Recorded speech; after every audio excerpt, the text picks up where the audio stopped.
vitamin pills are called vitamin pills because they contain vitamins. Yeah. But I want to know where they get the vitamins from and how they put them in a pill.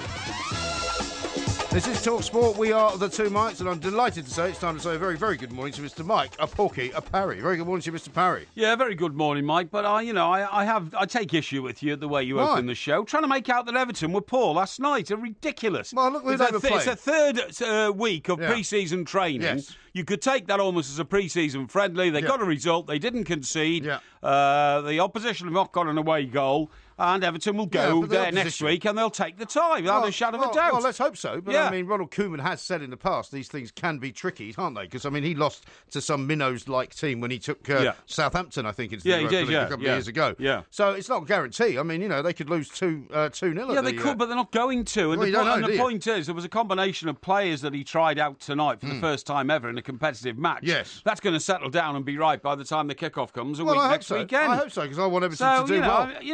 Your doom-mongering introduction has got on my nerves. No, well, I'm terribly sorry if it's got on your nerves. When we did the handover with Danny, right, about an hour, half an hour ago, again, doom-laden, Everton pathetic and all that. Was it? It wasn't very exciting. Even you must admit that. You know, you're in a glass house, mate, and you shouldn't be throwing stones at people. I'm not because you don't support a football team, so you have no idea how to interpret your team's performance. No, but that's what makes it more economical and easier for me to interpret other people. No, it makes you more oafish. I'm untinged. With your loafish face. No, I'm untinged by any kind of bias, right? Yeah. So I can look at everything forensically, and I can give you my unvarnished view of the world. Okay, well, I'm going to put the number out, because I want to hear from any Everton fans who are still about, who went to the game tonight who watched the game. Give me your feeling about how it all went. Brilliant to see Wayne Rooney in an Everton shirt again. The number here, and this is the non-mangled mouth number. You're going to give it out slowly, please. 08717 22 33 44. Yeah. Right, if you've got a view about Everton tonight, give us a shout, because I would love to hear from you. Yes. What about the England game? Because I would have thought, given that you are now such a great supporter of the England women's team, you've said yourself you've been watching the Lionesses on many an occain. Yes. That you might have been flipping between the two games, because obviously, sometimes there are two games on at the same time. No. And I wondered whether you might have been sort of torn in some ways, because England, of course, were playing Portugal in the final stage of the group matches. That's right. In the Women's Euro 2017 quarter-finals. That's right. What did you think of that game? I didn't watch it. You didn't watch it? No. What was the score? I don't know. You don't know? But I know England won it, though. England won, yeah. But I don't declare an interest in watching England women's football. No, okay. You're the guy that said that you loved watching England winning. Well, I did and once. you were very keen on women's football. No, in general. All I said was you must not dismiss women's football as being any less relevant in the sporting calendar than men's football. I'm not dismissing it at all. I'm just saying. Well, you seem to be by saying, I don't have any interest in that. I don't follow it and all that. If you want to know the score, it was 2-1. I'm surprised you didn't know that. Of course it was 2-1. You knew that. Who scored for England? I don't know who scored for England, because I wasn't watching the game. I was watching the Everton game. Well, I can tell you, it was Duggan and Paris. Oh, well, there you go. That's great. Not Matthew Paris. Good for them. Now then, the other issue, of course, that we will take up in the show tonight is the fact that a new research shows that if we are going to run all our cars on electricity by 2040... Hang on, I'm going to stop you right there. Because on Tuesday, you started off on a rant about electric cars. Yes. You started abusing anyone who was smart enough and clever enough and forward-thinking enough to think about modern electric cars and the way we're going to drive around. We're going to have a technology expert on later on. Yes. So I don't want you to start off the show again by having another rant like some old dinosaur going on and raving on about why electric cars are never going to work in this country. I'm merely updating you on the fact that if every car in this country runs on battery electric by 2040... we will have to build 10 nuclear power stations between now and then. And is this somebody who listened to you saying it and has now written it in the newspaper? No. Who is this saying it? It's a research report which I've come across. Yeah, right? by whom? By whom? Yeah. By the people who matter. Well, who's written it? Who's written it? Yeah. A group of scientists have got together to see... Where are they from?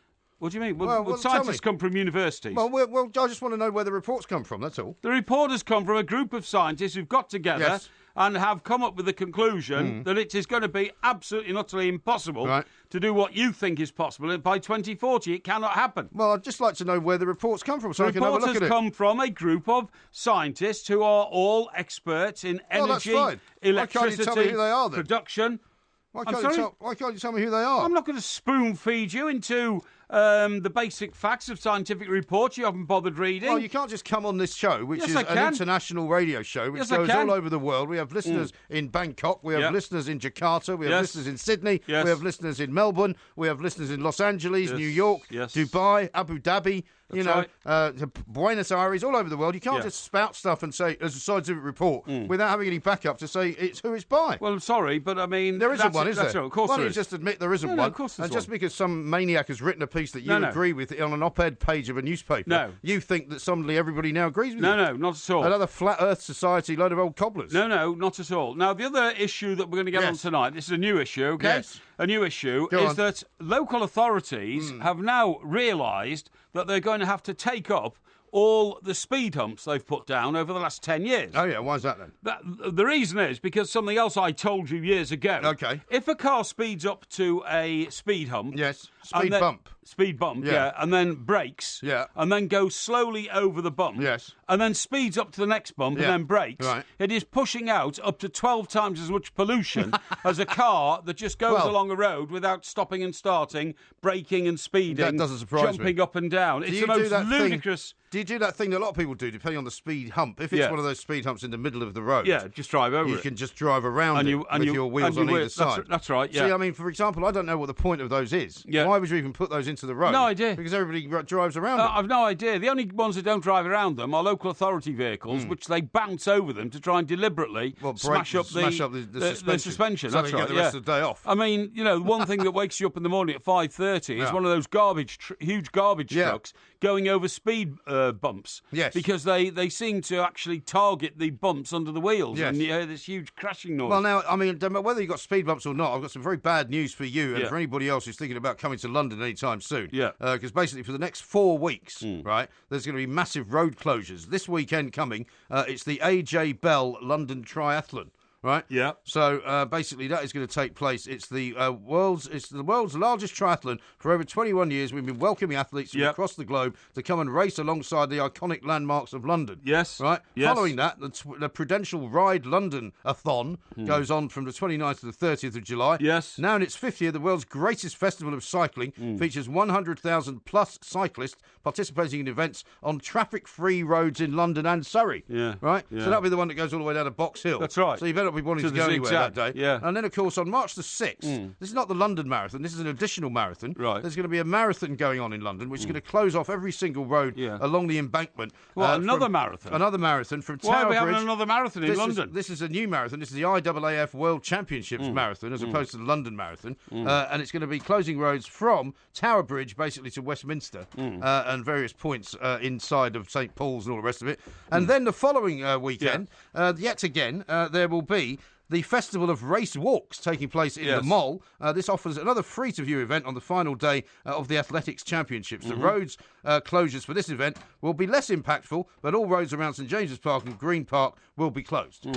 So, I mean, basically, for the next 4 weeks, central London is shut if you want to drive a car. Yes. So there you are. Whether it's electric or not. That's very London-centric. It doesn't matter. People come to London all the time. It's one of the biggest tourist attractions in the world, right? Okay. What I'm telling you is that whether you live here or whether you don't live here, they are bringing the place to a complete and utter standstill for 4 weekends in a row. Okay. All right? Well, I hadn't got round to finishing telling people about the amount that they're going to have to pay to bring the speed bumps off the road. You're going to dig them all up. It's going to be 10 billion quid across the country, Excellent. right? Okay? That's great. Because you've got to bring down dangerous levels of nitrogen dioxide, which is built up in areas where these speed bumps stop and start cars. Now then, you asked me who had performed the report. Oh, you found it, have you? It's not that I found it. I know exactly who the scientists were. Right. But the main point I can tell you is I think you will agree with me that the Automobile Association, the AA, as opposed to Alcoholics Anonymous, of course, which I don't one or two of refer our to colleagues have been familiar over the years. Are you telling me you've never stood up in the room with your hand above your head to say, "My name is Michael and I'm an alcoholic"? No. Really? No. You should have done. No, I went to that sex clinic once in was it Arizona? Arizona, that's right. Yeah, in Phoenix, Arizona. Yeah, but that was under false pretenses. Yeah, where Michael Douglas stood up and raised his hand and said, "I'm a sex addict. I am Michael, and I'm a sex addict." Yeah, that's right. Yeah, but in fact, Dear apparently, that was just a front for the fact that he.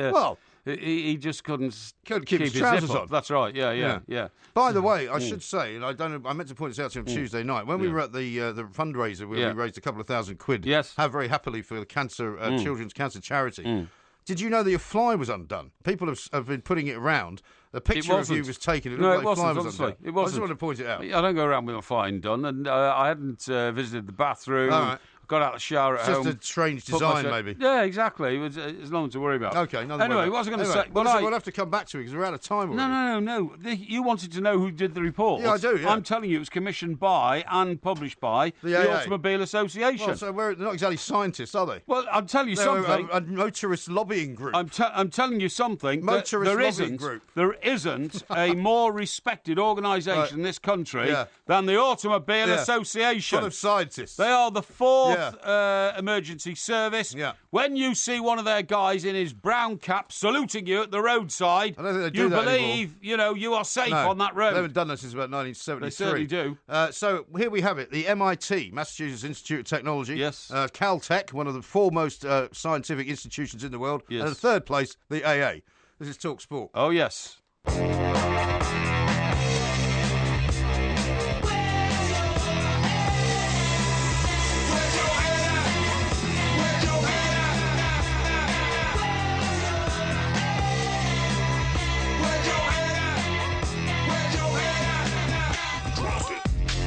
This is Talk Sport. We are the Two Mikes. Andy has tweeted in at the Two Mikes, and he says the first thing I've agreed on with Porky is that speed bumps do increase pollution. Exactly. Hashtag council planks. Exactly. Thank you. Brummy says this. Why is it as soon as I tune into the Two Mikes, the first thing I hear is Porky moaning about something, getting it out of his system early? Yeah. Well, no, it's not. It's setting the pace for the show, i.e., I am your protector. I see. I am the man of the people. I am the seeker of truth and justice, a title I've carried for the last 17 years.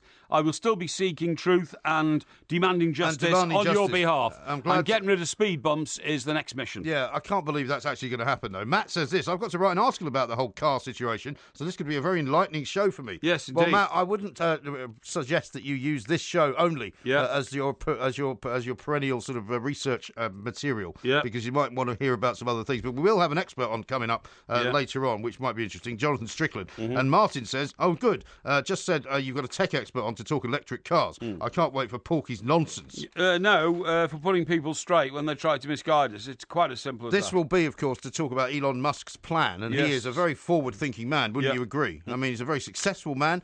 He's the man that's behind Tesla cars, first of all. And he's now the man behind that sort of vacuum tunnel pump thing. Yes, that's right. That you were suggesting is going to suck people from one place to another at high speed. That's right. Which Jonathan will explain to us. But we might also ask him about the race to be the world's richest man, because of what we were mentioning earlier, Jeff Bezos. Yes. Who, as you pointed out earlier, was the world's richest man for about 2 hours. Until it shouldn't really count that, should it? I mean, you shouldn't really be the world's richest man based on the stock price of your shares. Well, I think so, because the Sunday Times rich list is all based on the worth of somebody, not how much money they can go and draw out the bank tomorrow and go and play, rummy or something like that in the south of France. No, exactly. However, I mean, that's always going to fluctuate, which is why the problem is, and I used to know Philip Beresford quite well, the guy who used to do the Sunday Times rich list. And they can never really be very precise about it. They don't really know, because most of these billionaires are incredibly secretive about where they have their money. Well, it's not like you can just look it up. I totally agree. And also remember that if you're a private company, which I think I think part of Mike Ashley's empire is private. And certainly a lot of companies, who were started by sort of one man. Richard Branson, he had a private company. He went public with it. And then I think he took it private again because he realised that the problems with going public is they break it all up as well, don't they? Yeah, and they put it. I mean, but the trouble is, in this country, as you well know, better than anybody, I mean, people can go and get information on you from company's house. Yeah, of course if you happen to own a company, which I think is wrong. Yeah. In terms of things like, there's certain financial information they should be able to get if they wish.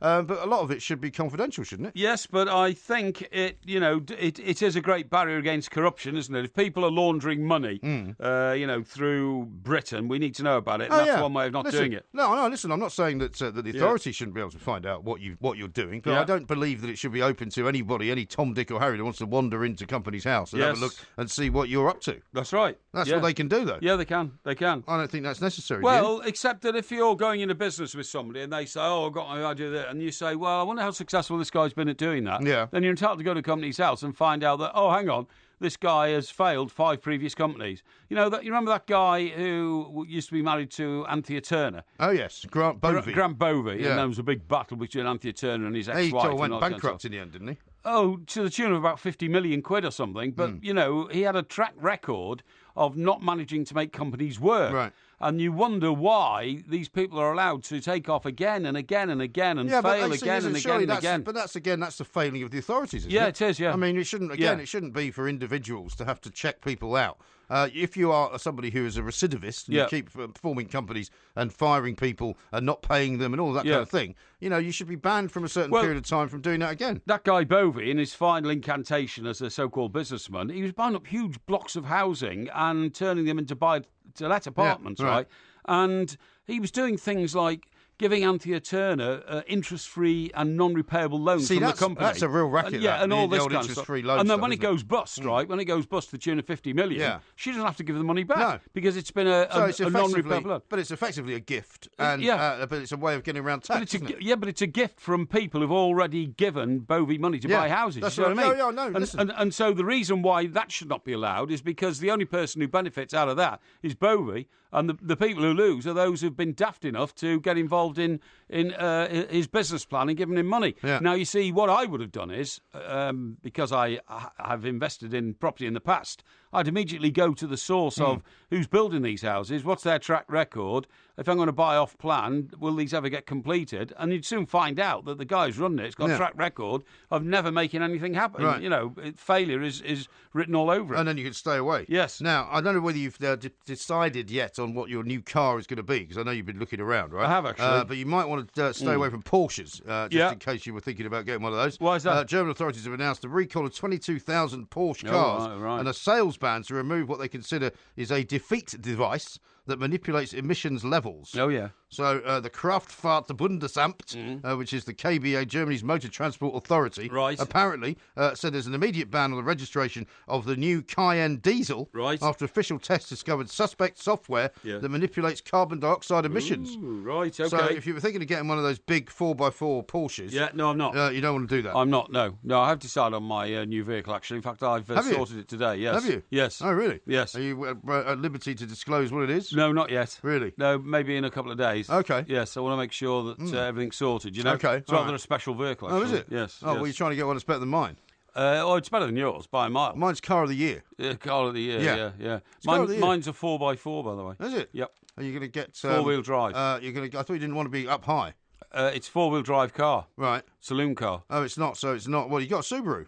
No, this is one of the best cars in the world. Is it? And it's a four-wheel drive. Okay. It's got a sunroof. Really? Which reclines, with a touch of a button. Reclines? It slides back. That's right, yeah.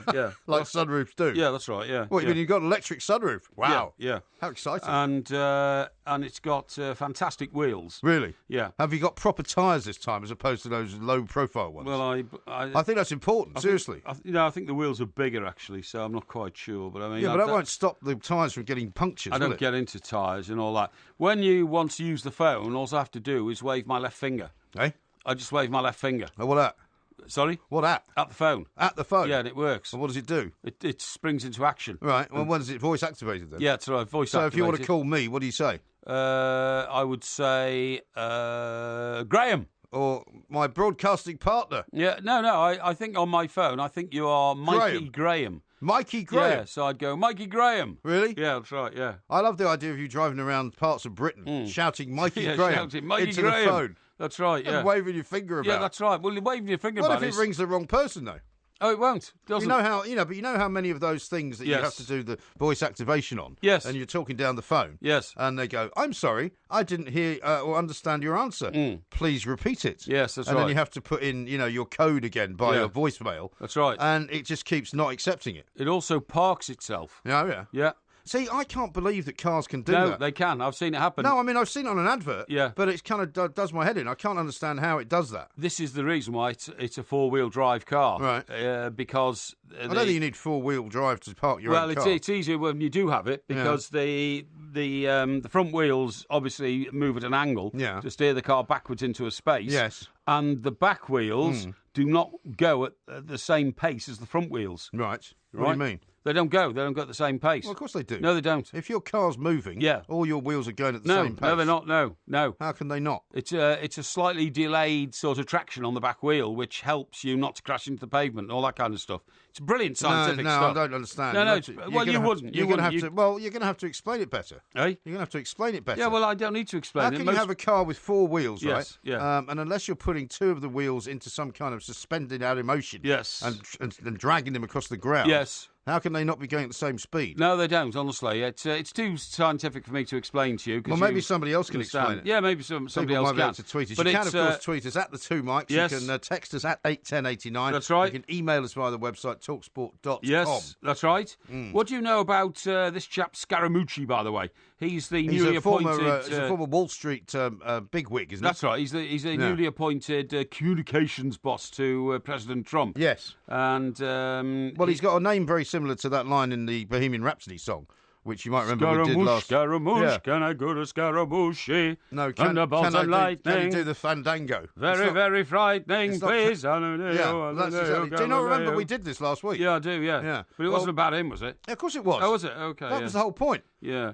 But he doesn't seem to have any experience in communicating, if you see what I mean. He's not a press person at all. He comes from Wall Street. Yeah. The belief is that he's been hired because he's a bit of a sort of kick-ass character, and the belief is that Trump is going to get much more aggressive. Yeah, he's kick-ass? Yeah, he's going to take names and kicking ass. Yeah. And Trump is going to become much more aggressive when it comes to fighting off these accusations and this investigation that's going on into his presidency. And so he's hiring people like Scaramouche to keep people away from getting too close. Well Very done. good, isn't it? Well done. Anyway, more coming up, including Paul Rideout, former Everton player. We'll find out what he thinks of the new look Everton. This is TalkSport.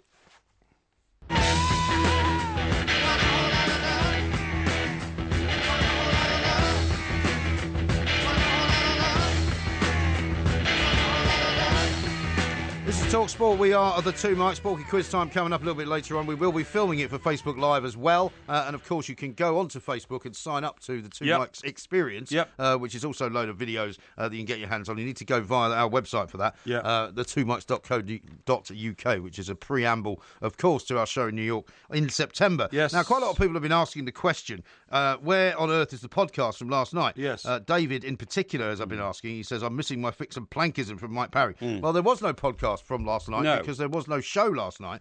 And he also has a couple of things explained to me. He then says, so they had Sunday night and Monday night off, back in Tuesday night, off Wednesday, and back now. Yeah. That's exactly right. That's exactly why. Yeah. First of all, could I just explain, please? We are not a night show. Yeah. We are the 2 Mics, and we literally, nuss and dawn, we don't sleep, we work around the dial. Yeah, well, I sleep, actually. But you just don't. No, but what I'm saying is our show is a movable feast. It is a movable feast. Daytime show, some of the time, nighttime shows. We did Saturday warm-up, Sunday warm-up, which we're doing this weekend as well. That's right. So we worked Saturday, Sunday. In fact, we work, last week we worked, I think, Wednesday night, Thursday night, Saturday, Sunday. That's right. You know, 2 weeks ago when we broke the Wayne Rooney story, we worked on Friday evening. That's right. So it's a very movable feast at the moment. So it's don't expect it overnight all the time. It's going to happen lesser and lesser. Yeah. Now, what happened yesterday was, and I really do want to thank you all for your concern, but there's absolutely nothing to worry about. I have regular checkups for my old heart, and sometimes, in order to prevent me having to go to Harefield, which is, a bit of a trek out and sitting around for hours and all that kind of stuff, my bloods are done more locally in Stockbroker Belt, okay? Blood work, they call it in America, don't they? Blood work. Yeah. And I go to see the phlebotomist yesterday and had quite a lot of... the phlebotomist. Phlebotomist? Yes. That's an interesting word, isn't it? That's a person who specialises in blood. Blood specialist? Yes, phlebotomist. Oh, that's a great word. Yeah, you like PH, phlebotomist. Yeah, it's not what I've heard before. It's phlebotomist. P-H-L-E. Okay. Yeah, phlebotomist. And took quite a bit of blood. And then I returned to the clinic, stroke hospital, later in the day just to find out if it was all right. And at that stage, it was decided to try a new tablet Oh, amongst the tablets I take on a daily basis and have done. So they want to keep you under observation. Well, the thing is, when you take a new tablet, anything can happen. Yeah. You're not allowed to drive a car. You're not allowed to go into a kitchen and use utensils or cook or anything like that. It can make you. And the decision was that actually it's best if we have you with us for 12 hours. And that was sort of 5 o'clock yesterday evening. Right. And they said it would be very helpful because if we can do it now, because we're not sure that the current prescription that you're on is as good as it can be. Sure. So I had to make the decision about. I said, well, it's difficult. And they said, well, if you don't do it now, it's going to be 2 or 3 weeks. Well, you can't keep putting things off. You can't keep putting things off, and so sadly, I had to then agree to stay overnight and withdrew from the show. And of course, I had to stay. I had to do the same. Well, yes, absolutely. Shockingly. Yeah, sorry about that. So you owe me some money now. Yeah, exactly. Yeah, well, I mean, we'll make that up in a. And Dave, the producer's moaning because he had to do some work. Yeah, well, that's right. Yeah, he did. Yeah, with somebody else. But anyway, thanks to Ian Danter for stepping in. We should thank Ian Danter for standing in. That was fine. And apologise to him for all the abuse he got from some of our fans. And this morning, I got a very clean bill of health. Bill of health. Bill of health. Bell. And there's nothing wrong at all. Really? And I'm just got They didn't find anything wrong with you. I've just got a new pill to replace the old pill. But all the tests they did overnight. You're in a kind of a revamped and retreaded mode. So you must be feeling up for the cup. Yeah, and when you stay there for 12 hours... I mean, you not feel like sort of Keith Richard after having gone to Switzerland to have his blood transfused with some new powerful blood. Not really. And they, when they've got you for 12 hours as well, they can attach all sorts of electrodes to you, attached to heart machines. And electrodes. And it shows all is well. Yeah. What's it, some Chilean football ground you were being held in? That's right. Yeah, absolutely. Attach the electrodes to your Biloxios. No, I've got some really bad news for you. Hang on, before you do that, Philip has sent this in saying, is Porky buying an A8 or a BMW M5? That would be an Audi A8, I presume.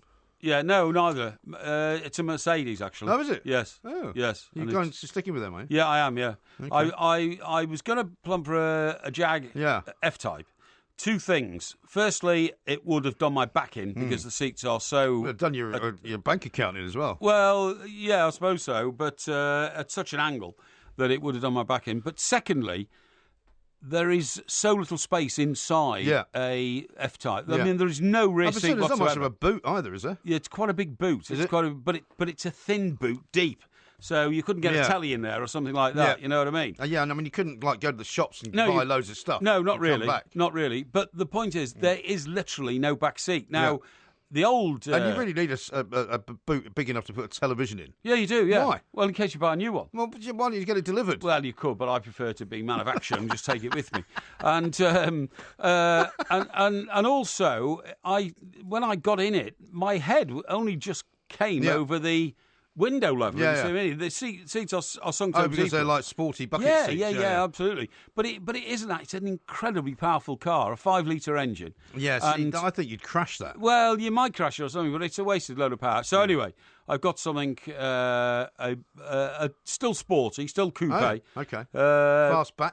A sports fastback. That's right. Yeah, and E-Class, a metallic, brilliant silver. It's a beautiful car. It's not like one of those sort of pimp my ride type silver, is it? No, like the ones that you see people driving, which are actually like chrome. Yes, no, nothing. Which is like a mirror. I saw a gold chrome, well not chrome, but a very very shiny gold Bentley the other day.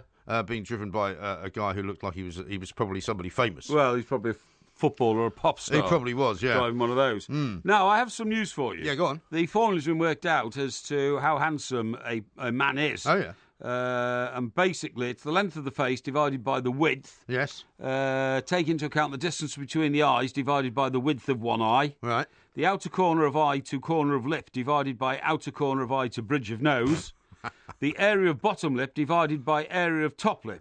The corner of lip to opposite side of the base of nose divided by... How do you work out the area of a lip, though? Well, that's difficult, isn't it? Yeah. Divided by base of nose. Length of lips divided by base of nose. Length of nose divided by width of nose. And then finally, excuse me, chin at midpoint. By the time you've worked all this out, you'll be dead. You'll be forgotten. Yeah. Chin at midpoint where it goes in divided by length of lips, right. okay? Okay. So all that is the formula. Yeah.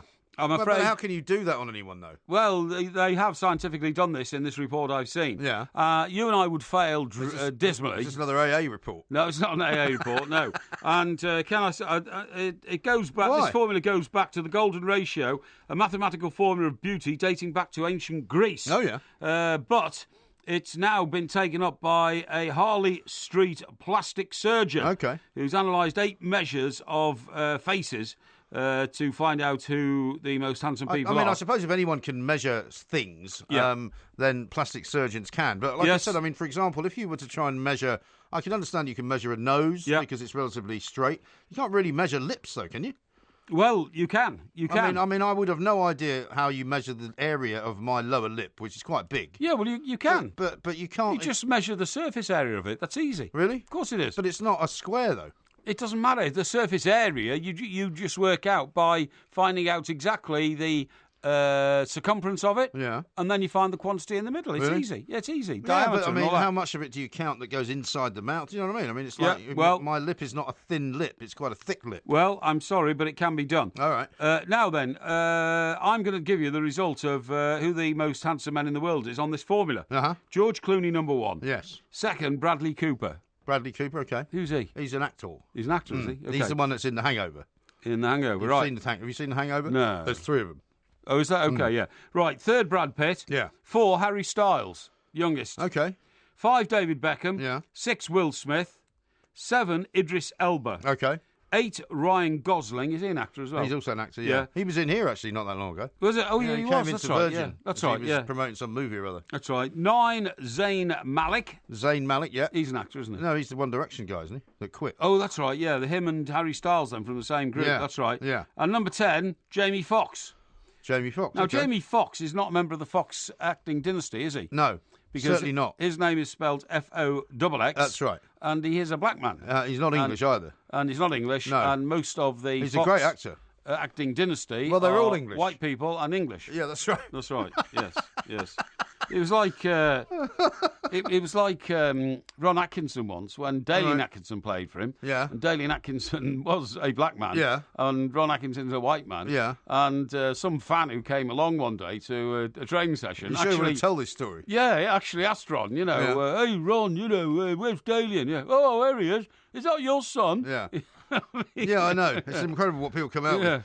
Coxie says this: Porky's getting a South American dictator Mercedes 4x4 G-Wagon. Are you? No, although it's a 4-wheel drive car, it's a saloon. It's the world's top 4-wheel drive saloon. Well, it would be. Otherwise, you wouldn't be buying it. No, exactly. That's right, yeah. This is Talk Sport.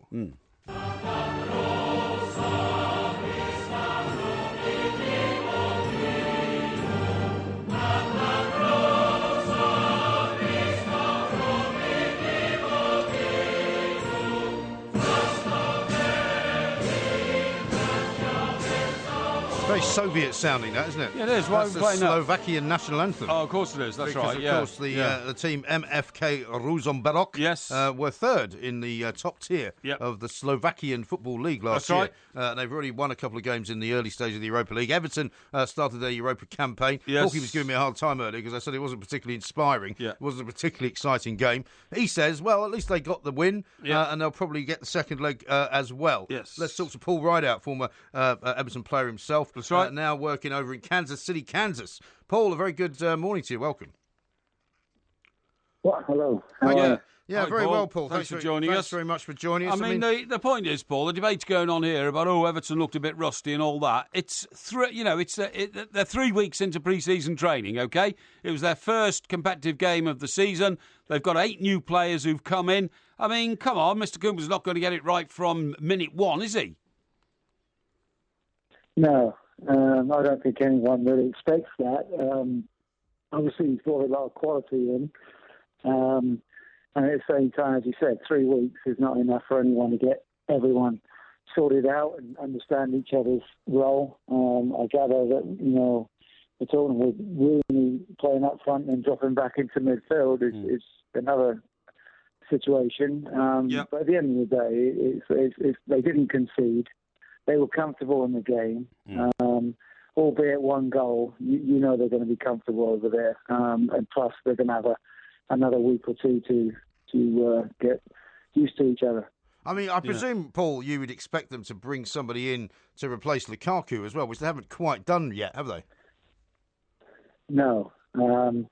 If you don't get a quality centre forward in to replace someone such as him, down the road, it's going to catch up on you. You might get away with it for a couple of months, but Wayne Rooney, I think, is a fantastic midfielder with great vision that could fill that role and do a great job there and score goals there. But he's not a centre forward anymore for me. They definitely need someone up there with real pace that can hold the ball up. Lukaku was one of those that ran onto everything, and that's why if he went back to Chelsea, I didn't think he would have done well. But going to United, and the way they play, it probably suits his game much better. But no, they definitely have to replace Lukaku. Yeah, I tell you what I thought was a big plus tonight was Sandro. I've got high hopes for this boy. Paul, he only cost just over £5 million. He was so busy tonight. I mean, he tried things like back flicks and he was energetic in the area. I loved the look on his face every time, the ball came to him and he showed the enthusiasm and vigour to get involved. And I think he's going to be a great signing and perhaps one of the surprises of the season. Having said that, I suppose we all agree Everton need a big man to complement everybody up front, and Olivier Giroud might be that guy. He would be perfect, I think, because he's a pretty unselfish player. He scores a fair amount of goals, sets up a lot. At Arsenal, I don't think they really have looked after him. They've taken advantage of him to a certain extent, and I think he's a very, very, very good player and would do a good job. But, for $5 million, you can't go wrong, can you? No, exactly. With the prices these days, you take a chance on someone who has that much potential, and if he turns into be a half-decent player, he's going to be worth a lot more than the $5 million. But as we said again, you've got to buy quality if you want to be in the top 5 or 6 teams in the Premiership. So you can't cut corners when it comes to scoring goals. That's right. Some of the papers this morning, Paul, are suggesting that Wayne Rooney looks a bit rusty, and I suppose you'd forgive him for being a bit rusty. He's just been on holiday. It's a close season. He's not quite prepared yet. But he looks like he's going to be put into a more of an attacking role by Ronald Koeman than he's been playing at Manchester United for the last season or two. How long does it take for him to sort of adapt to that? Well, I think he won't take long at all. He's just still getting used to his new teammates, and everyone expects it just to happen, and it's not. It takes a little bit of time with the understanding. You're seeing that with all sorts of results in pre-season, and no one should take any notice of results early on. But by the time the Premiership comes in a few more weeks, I think they'll be ready, and I think Koeman knows what he's doing. He's brought a lot of quality in with a lot of quality in the squad as well. Some of those players that didn't play today, were either left out or injured. Right, now, Paul, it's kind of priorities. You're in the middle of a season, and when it kind of gets to the business end of FA Cup, you're kind of really busy with the league, and it's really important to get the results there. So it's not easy to balance everything, and you see the top teams, the real top teams, and then Man City, so to speak, that they don't seem to be playing their first teams. Now, I think Everton have got to play their first team if they really want to go and win the FA Cup or League Cup.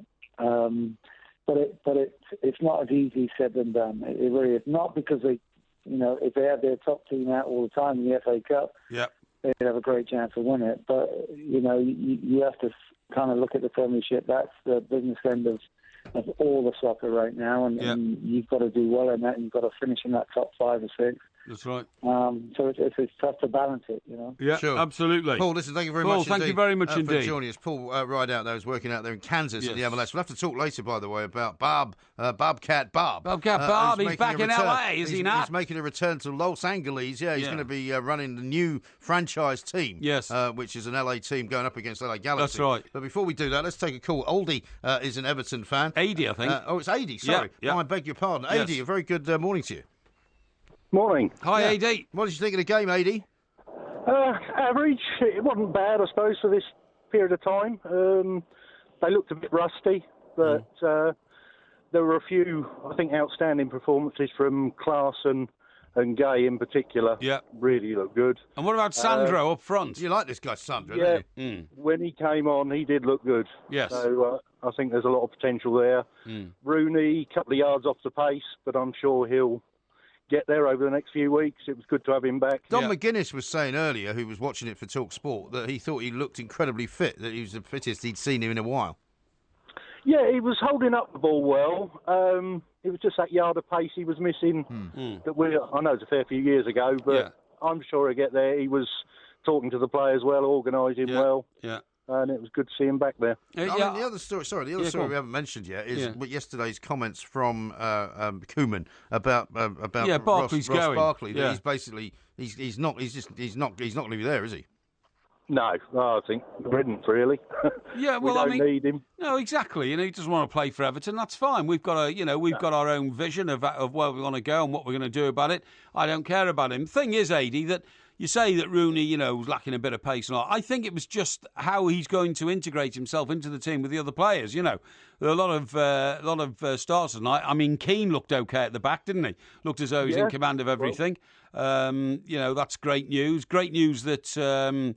Our fullbacks are getting back into the pace, which I think is fantastic if you're going to reconstruct the defence. But most of all, I believe that team tonight will be better this time next week, and I've no doubt we'll get through. Yeah, it should be fine. I think it's encouraging for the season. I'm not sure we need Sigurdsson now, looking at that, what we've got there. As you said earlier, it's the forward that we need.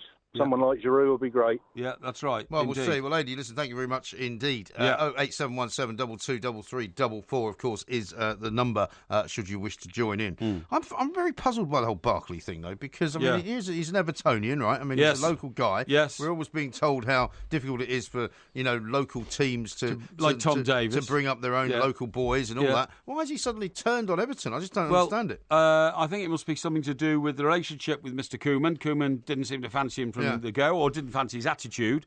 Also, I think his agent has said to him, there are brighter lights in Everton. I'm sure that somebody said that to him because he believes that he's a player now good enough to play for somebody, who have a better track record than Everton over the last 2 or 3 years. And he's away to earn 150 grand a week from somebody who's prepared to pay him that. Well, he hopes he is. Well, yeah, exactly. But I mean, at the moment, I think. Well, you won't get that at Spurs, that's for sure. Well, Koeman also said, did he not, that at the moment there aren't any offers actually on the table for him? They haven't had any offers for him. I told you I think was very interesting as well. I mean, Mr. Levy is in a difficult position now because he's got to sort of balance the books with the new stadium, £800 million stadium, right? And I don't know whether Conte was being very mischievous today. I think he was. He said, he was being extremely mischievous. Exactly. Harry Kane, best forward in the world, easily worth £100 million. Yeah. And I'm certain that when Mr. Levy read that, he was thinking, another £100 million towards a new stadium would be a very useful addition to the books. And I mean, the leap that Tottenham have to make from becoming a real contender to where they are now, where they've become very close to winning it. That's right. Would maybe not be that different if Kane wasn't there. You know what I mean? Yeah, sure. I mean, if they want to win the league, they have to keep Harry Kane. Yeah, of course they do. But if they'd rather have the money and stay second, third, stay in the top four, they could probably get away with that. But I thought the other interesting thing was, I mean, Conte's not a fool. When you brand a player the best forward in the world, that player's agent will now be knocking on Mr. Levy's door saying, look, he's the best forward in the world. Double his wages. Yeah, the guy who just won the Premier League says so. Exactly. Oh, he might be knocking on Conte's door saying, why don't you come and get him? Well, there might be something in that. I mean, there might be something in, very mischievous. Harry Kane reads this. He says, Conte certainly likes me. I wonder if he likes me enough to buy me. Yeah. Very interesting times. Yeah. Now, a couple of quick tweets for you. Peter says, phlebotomist. From the start of the show, I'd say it sounds more like Porky's been visiting a lobotomist. Yeah, I like that, yeah. And on the Fox front, how about this from Ben? Yeah. Don't forget Michael J. Fox and the fantastic Mr. Fox, which ironically is voiced by George Clooney. Mr. Fox? Well, you were talking about... Yeah, I know. Is that some sort of kid show, Mr. Fox? The Fantastic Mr. Fox was a movie. Oh, a movie? Yeah. Is it? Okay, yeah. It's a Roald, isn't it a Roald Dahl story? Probably. I think it's a Roald Dahl story. Sounds like one, yeah. And Bill says, forget Giroud, Porky, he's staying at Arsenal. I think he probably will, and that'd be a sensible decision.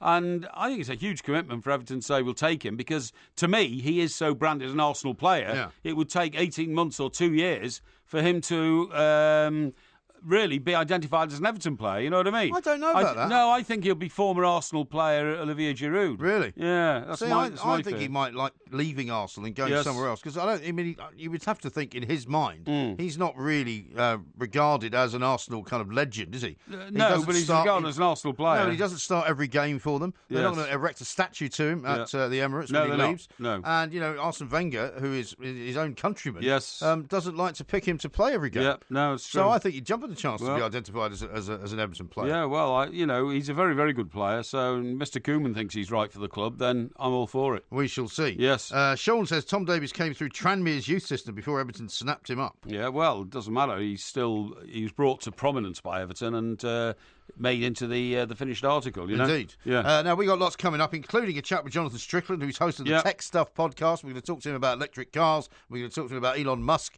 We're going to talk to him about the head of Amazon as well, who almost became the world's richest man and then had the cup dashed from his lips once more. Plus, it's Porky Quiz night as well. Yeah. We'll be filming that live on Facebook. This is TalkSport. We are the two mics, and we should talk about this man, Mr. Jeff Bezos, right, the guy who started Amazon. Somebody actually tweeted out a sort of late afternoon tweet saying, I'm reading about this guy, Jeff Bezos, and wondering why he's the richest man in the world, just as I dump 20 Amazon boxes out the back of the house. Yes, that's right. And that's the reason why. Yeah, exactly. Because he invented this company that would basically just deliver stuff to people. That's right. You just pick up a phone and you wait, and then a lorry arrives, and all these boxes are taken off the lorry and put in your garage. Yeah.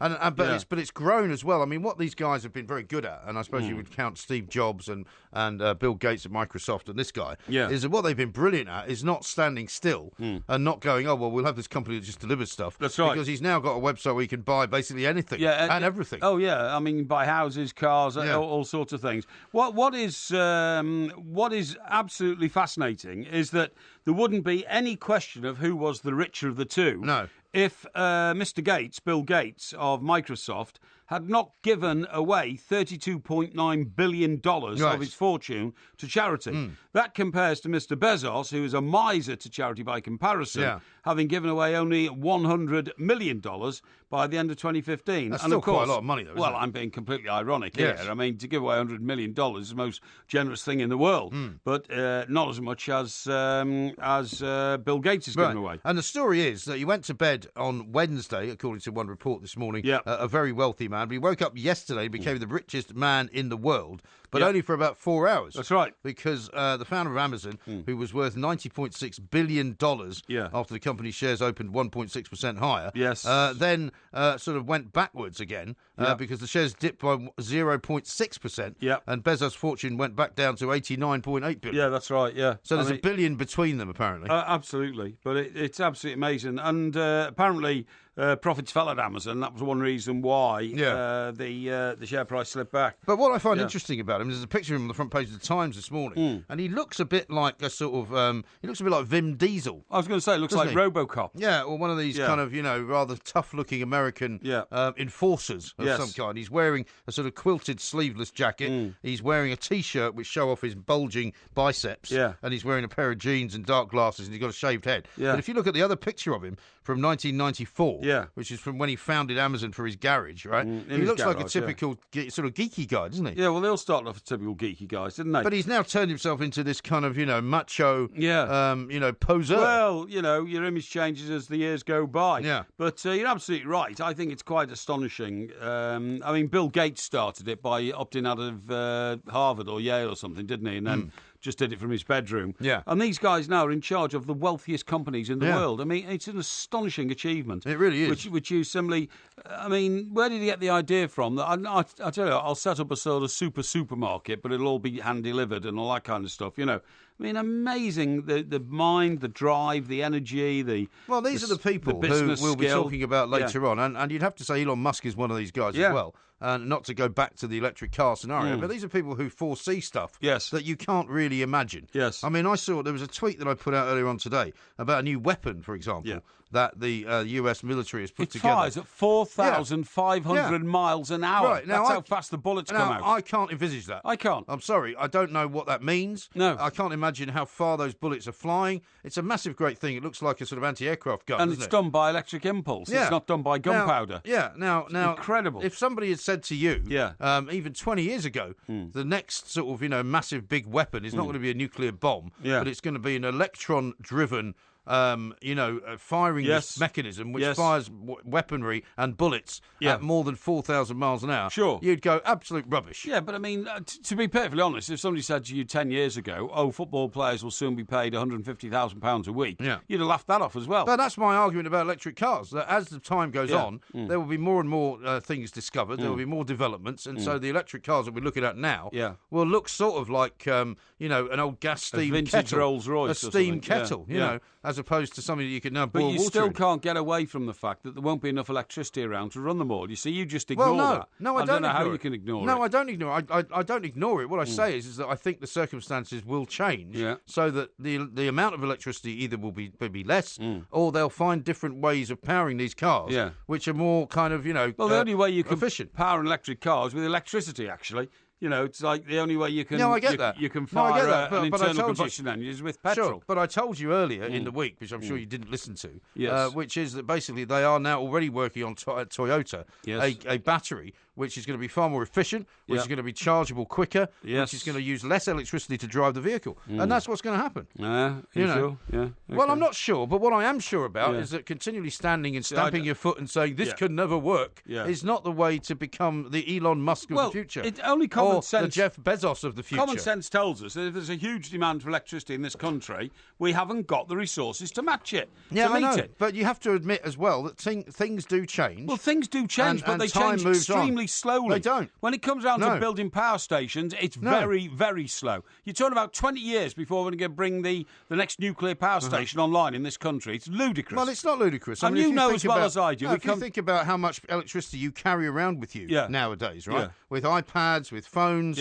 with GoPros. They use minimal amounts of electricity compared to a car. Minimal amounts of electricity compared to a car, yes. And you don't believe seriously that they might be able to somehow redistribute the electrical charges that go to a car? No, I think they can. Because, as I said to you, after the Second World War, politicians After the Second World War, they didn't have enough electricity to even put lights in everybody's house. No, exactly. That's what I'm saying. Look where we are now. Yes, I know, but they were coming out and saying, see this OXO cube-sized piece of matter, this is nuclear fusion, and this will power whole cities, the size of an OXO cube. It never happened because it just doesn't work. But it didn't need to happen. Anyway, I don't want to keep boring the audience to death. The fact is, you don't agree with me. I don't agree with you. No, but I know we need can't to work. talk. Well, why don't we talk to somebody who does know about it? Yeah. And that would be Jonathan Strickland, who's the host of Tech Stuff, and we'll talk to him when it comes up. Because what I want to remind you of, you were talking about charitable acts, right? Did you see the story about Sir Rod Stewart?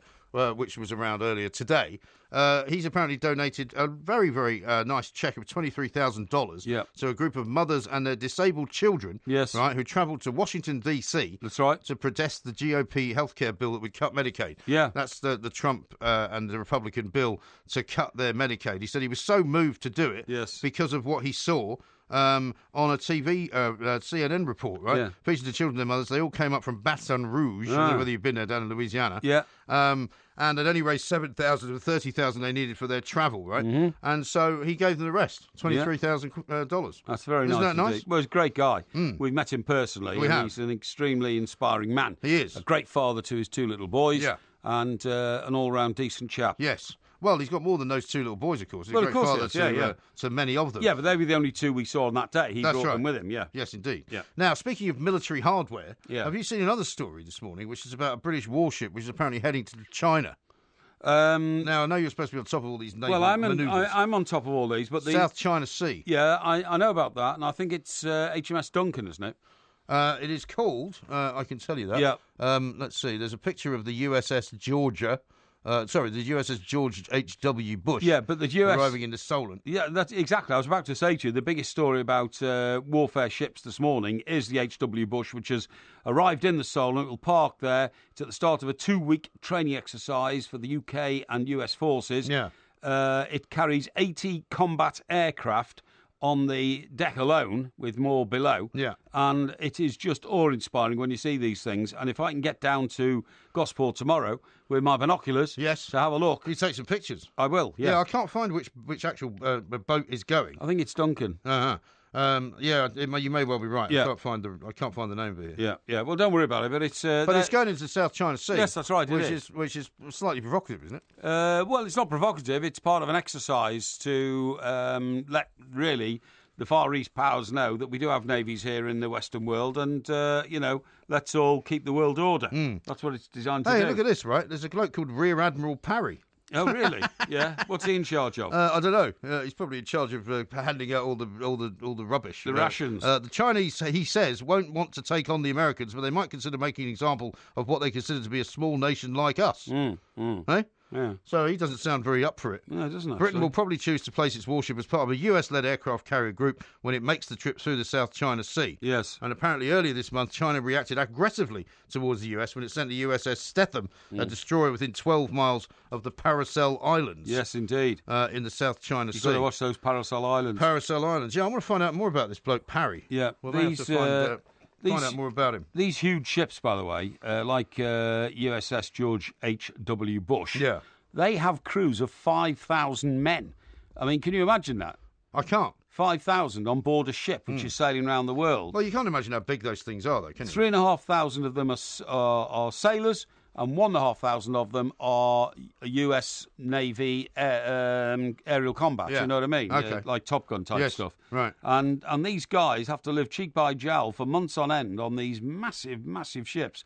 And quite frankly, I don't know how it all works. You know? I found your man, Mr. Parry. Yes. Rear Admiral Christopher John Parry. Yes. CBE. CBE. Is a former Royal Naval officer who was the first chair of the UK government's Marine Management Organisation. I like it. He is now a strategic forecaster and risk expert. Right. He was involved in the Falklands War. Yeah. He was educated at the Portsmouth Grammar School. Portsmouth, I know it well. Jesus College, Oxford. Yeah. Where he read modern history, and the University of Reading. Wow, that's some... So he's obviously from the rather intelligent side of the Parry family. Well, Portsmouth Grammar School is a lovely school. It's on the roundabout just going down to Old Portsmouth, and it's a very distinguished building. Not as distinguished as the King's School Chester. He's not keen, by the way, on some of this military deployment. Oh, really? He's disagreeing with the government on quite a lot of things. Well, I totally agree. I don't know why we stick our nose into other people's countries, and the countries get wrecked, and then you've got the dreadful situation we now have with all these poor migrants who are just cargo being shipped around by, what you call people smugglers and that kind of stuff. Yeah. I thought you said this wasn't a big deal. And abandoned in the middle of the Mediterranean. Well, I thought you said this wasn't a big deal. What wasn't a Going big deal? down to the South China Sea. No, it's not. Isn't it? No. Well, he thinks it is. Well, I'm not sure it is. Well, he's a Rear Admiral. I don't think anything the Royal Navy does these days is a big deal because on its own it's impotent. Okay. So we can only work really in association with the US Navy. I think we should get him on. Yeah, maybe. Rear Admiral Parry. Yeah, sure, Great. This is Talk Sport. I'm going slightly mad. I'm going slightly mad. It finally happened. Finally happened. This is Talk Sport. We are the two Mikes. John says when a wind turbine spins round, it generates electricity. Why can't the four wheels on a car generate electricity whilst it's driving? Well, they do. Well, I don't know. No, they do. they? That's what keeps the battery topped up. The energy from the electricity generated by the wheels. No, I don't think so. It is. Well, the guy that drove me in a Tesla told me that obviously if it's a hybrid car, when you go over 30 miles an hour, then the petrol engine kicks in, and that then charges the electric battery. Yes. But when you've got a solely electric car, it only has enough charge that you've charged it with. It doesn't charge as you're driving it. Doesn't the dynamo in any car provide electricity to the engine? Not as far as I'm aware. I think it is. No, in a conventional engine. Well, I'm not talking about a conventional engine or a bicycle. I mean, a bicycle, you had a dynamo which powered the electric light. That's right. Right, but I don't think electric cars have a similar device. Well, I wonder why not. Well, I wonder why not, because if they did, they wouldn't need to be charged so much. No, they wouldn't. And that would make a lot of sense. Exactly. But we can ask all these questions, you see, to Jonathan Strickland. Yes. How about this from Camo? Yes. Talking about that new weapon. He says, that is as fast as the space station travels about 1 hour 30 to travel around the world. Scary. I know. Says Wayne. Unbelievable. I mean, if you pointed that at somebody, you'd cut them in half in about 1 second. Yeah. Because the power of the force of the bullets must be so enormous. Well, they must be massive, huge shells it's firing as well, no? Because, I mean, that's kind of what it looks like. Yes, that's right. Right. Now, you live down in Suffolk, okay? No, I don't. No, you don't, actually. No, that's right. No, you live in Sussex, don't you? Yeah. I'm just looking at an advert here which has come up on my portable device, yes. my information device. Yes. And Suffolk County Council, where actually I live. Sorry, I forgot about that. Yeah. In one of us lives just there. outside Ipswich. We've established that. And Mr. Brazil lives on the border of. He lives on the sort of Essex-Suffolk border. Yes. They're looking for a chief executive of Suffolk County Council on £170,000 a year. Oh, well, maybe you should apply for the job. Suffolk is a unique county with a mix of large towns, beautiful coastal villages and rural communities, and it has an individual culture with a strong sense of place and community. Oh, yeah. But you see, I thought nobody went there. Eh? I thought nobody went there. Everybody goes there. But nobody goes to Norwich. Nobody goes to Norwich. Well, it's not very far away, is it? Norwich is in Norfolk. Yes. And, it's the same part of Britain, though, isn't it? No, it's East Anglia, I suppose. Yeah, but it's the same part of Britain. But Suffolk, people go to see Constable and all that. Now, the point is, I just think we pay these people in local authorities far too much money. When I was a cub reporter, as I'm sure you were, although you never really were a cub reporter. I was never a cub reporter, no. I decided to miss that particular part of the So when I was a cub reporter, scenario. One of the jobs you got on the Chester Chronicle was like at least one night a week, sometimes two. You had to go and cover a council meeting. Yeah. No, the full council only met about once every 3 months, but every week there were, council committees. Yes. Planning committee, Well, do you remember the other week committee? when the Grenfell Council, the Kensington Council met? Yes. And they were heckled roundly and Yeah, abused that's right, by all the people who were victims of the Grenfell fire. Yeah. And it was also televised by Sky. And I said, can you imagine these people who have never had this kind of treatment before? That's right. They're used to sitting there. And in fact, I think some local councils have actually banned local newspapers now because they can. Yes, that's right. You know? They can. You're right. So anyway, I'd go along to these intensely boring meetings, and I could never understand what the conclusions of the debates were. Never. Right. Nobody else could. It was And they wanted that to be the case, of course right? they did. So what you'd have to do is you had to get a friendly counsellor in the pub after and say, what exactly happened. Right. They had to sort of translate into human for you. But does that not what I mean? run the risk of them giving you their sort of version of the propaganda? Maybe, but I mean, it didn't really matter, because the following morning you'd ring up the Labour councillor if you'd been talking to a Tory guy and say, what do you think of this? And that sort of thing. Well, that's the only way you could do it. Most of the time I was so intoxicated at the end of one of these drinking sessions with the counsellor that I couldn't even understand my own notes about what he'd explained to me to do. So what did you wake up in the morning and just write any old rubbish? Well, sort of, because as nobody understood what was going on in the meetings, nobody could argue. This is their MO, is their modus operandi, where they basically flummox everybody with council speak. That's right. And then if they ever want to do anything that's quite important, like, for example, getting rid of all the speed bumps or bringing all the speed bumps back, they do it to the point where nobody notices. Absolutely. And then so when somebody says, when did this happen? They go, we had a meeting about it last year. Don't you remember? Yeah, exactly. But the point I'm making is that those councillors basically never even went to the council officers unless it was for a meeting. Right. Whereas now, local council, and they were unpaid, by the way. It was completely voluntary in those days. Did they just claim expenses? They got a few quid in expenses, but when I say a few quid, I mean a few quid, which paid for a sandwich or something. Yeah. Now, if you want to get hold of your councillor, you ring his office at the local council, even though it's still supposed to be voluntary. Sure. They're on expenses, some of these people, of between £10,000 and £12,000 a year. Oh, I'm sure they are. And that's in addition to a full-time job they've got somewhere else. But their argument now, because I used to have this argument with them in Edinburgh, because the Edinburgh Council chief executive was paid some ludicrous amount of money, like $400,000 a year or something. Exactly, right? And their argument was that in the commensurate pay of somebody in the private sector, running a budget the size of theirs, that's how much they would be getting. Yes. And you say, but that's not really sort of something you can compare. You're comparing apples and pears. Exactly. Because at the end of the day, yes, the budget of Edinburgh Council is something like, 2 or 3 billion. Yeah. However, much of that is given to them by central government. It's not as if they're generating it. It's not as if they're actually having to sell anything, or make decisions. And get revenues in. No. Yeah. It is ridiculous. Yeah. But it's a massive racket. Yeah, of course it is. It's a massive racket. Huge racket. I mean, people talk about how terrible it is to be, a public sector worker. And for some of them, yes, it is terrible because they don't get paid terribly well and they have to work, some pretty strange hours. But the old days, it used to be the case that you worked in the public sector because the holidays were good. That's right. And you got good pension. And you were well looked after if you were sick. But you weren't paid as much as the private sector. But you weren't paid as much as the private sector. Whereas now, in a lot of these cases, they're paid as much, but they're also protected far better. Absolutely. And they get the best of both worlds. And I see that the Unite Union managed to overturn a decision. It was implemented 4 years ago. That anybody going to a tribunal to say I was sacked unfairly, unfair dismissal, would have to stump up £1,200, and it cut these spurious demands by 95%. Yeah, right. Well, the Supreme Court, which was invented by Jack, what's his name, the Blackburn MP. Oh, yeah, Jack Straw. Yeah, Jack Straw. Well, it was another Blair thing, wasn't it? Yeah, another Blair thing. We'll have the Supreme Court.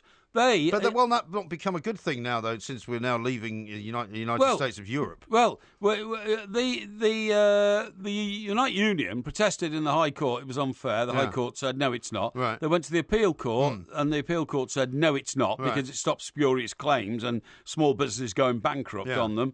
And the Supreme Court of 7 suddenly decided unanimously, that's all 7 of them, it is unfair. So we're going to scrap it and pay back £30 million. 30 million? To people who've had to pay 1,200 over the last 5 years. Well, one of the other great ones was, and this happened, I'm fairly sure, again during the Blair administration, where they passed this law that everybody had to be paid equally, and it was not going to be right to pay women and men different rates of pay, which obviously everybody's in agreement with. Yes. However, you know who the biggest transgressors were against the equality of pay? Probably the government. All the local councils. Yes, all local councils. They all paid the women less than the men. That's right. So they all got suddenly massive bills, millions and millions of pounds. They had to do back pay. That's right. To all the women who had been underpaid for 10 years. That's right. And then they became bankrupt and so they ran out of money. They did. Unbelievable. It's all about money, by the way. Can you imagine how crazy the councillors in Oxford are? In Oxford now, anybody who's found sleeping rough will face a fine of up to £2,500 because they are detrimental to the local area. Right. Where are they going to get the money from? Well, it's so ridiculous. Labour-controlled council issued a community protection notice which orders people to move belongings or risk prosecution. Oh, yeah. They place warnings on the rough sleeper's tatty old sleeping bag when he's away. He's sort of begging. You stick like a parking ticket on it. Yeah, that's right. Yeah. Warnings placed on rough sleepers' possession say Oxford City Council is satisfied that your conduct is having a detrimental effect on the quality of life and those in the locality. Yeah, like he's going to care. If you do not move, your first fine will be £1,200. Well, he can't pay it. So of course he can't. They're beggars, and they haven't got any money. That's why they're sleeping on the streets, you oafs. Yeah. So what? They're going to lock him up there where there isn't any room. Did you see that piece the other day? Where it said they've now. It turns out they've released 71 prisoners from prison by mistake. That's right. In the last year. Yeah, wouldn't surprise me at all. By mistake. What a load of goons run this country. Idiots. Both at local level Planks. and in government. They are. It's shocking. Oafs. It's a shocking state of affairs. Fortunately, though, we can talk about the future because the future is what we'd like to talk about, and that's with Jonathan Strickland coming up next. How about this, though, from Phil? Yeah. He said the problem with the progress of bullet speeds is that if they get near to the speed of light, you'll end up shooting yourself. Yeah, you could do. How does that work? Well, it's a time warp, isn't it? Hey? Time warp. A time warp. Time warp. So if you point a gun which fires bullets at the speed of light, you'll end up shooting yourself. You could do. Are you sure? They could turn around and come back and hit you. No, I don't think so. I know this for a fact. This is Talk Sport.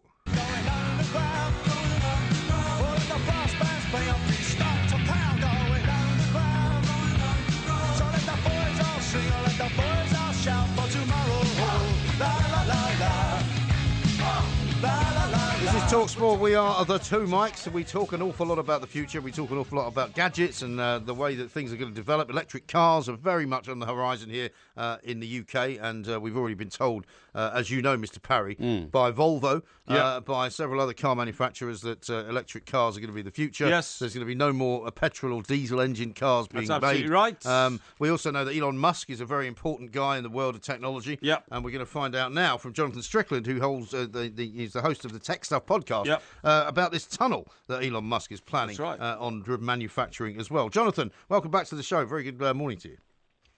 Thank you so much for having me. Yeah, this is a big story here in the States. This boring story. Mm-hmm.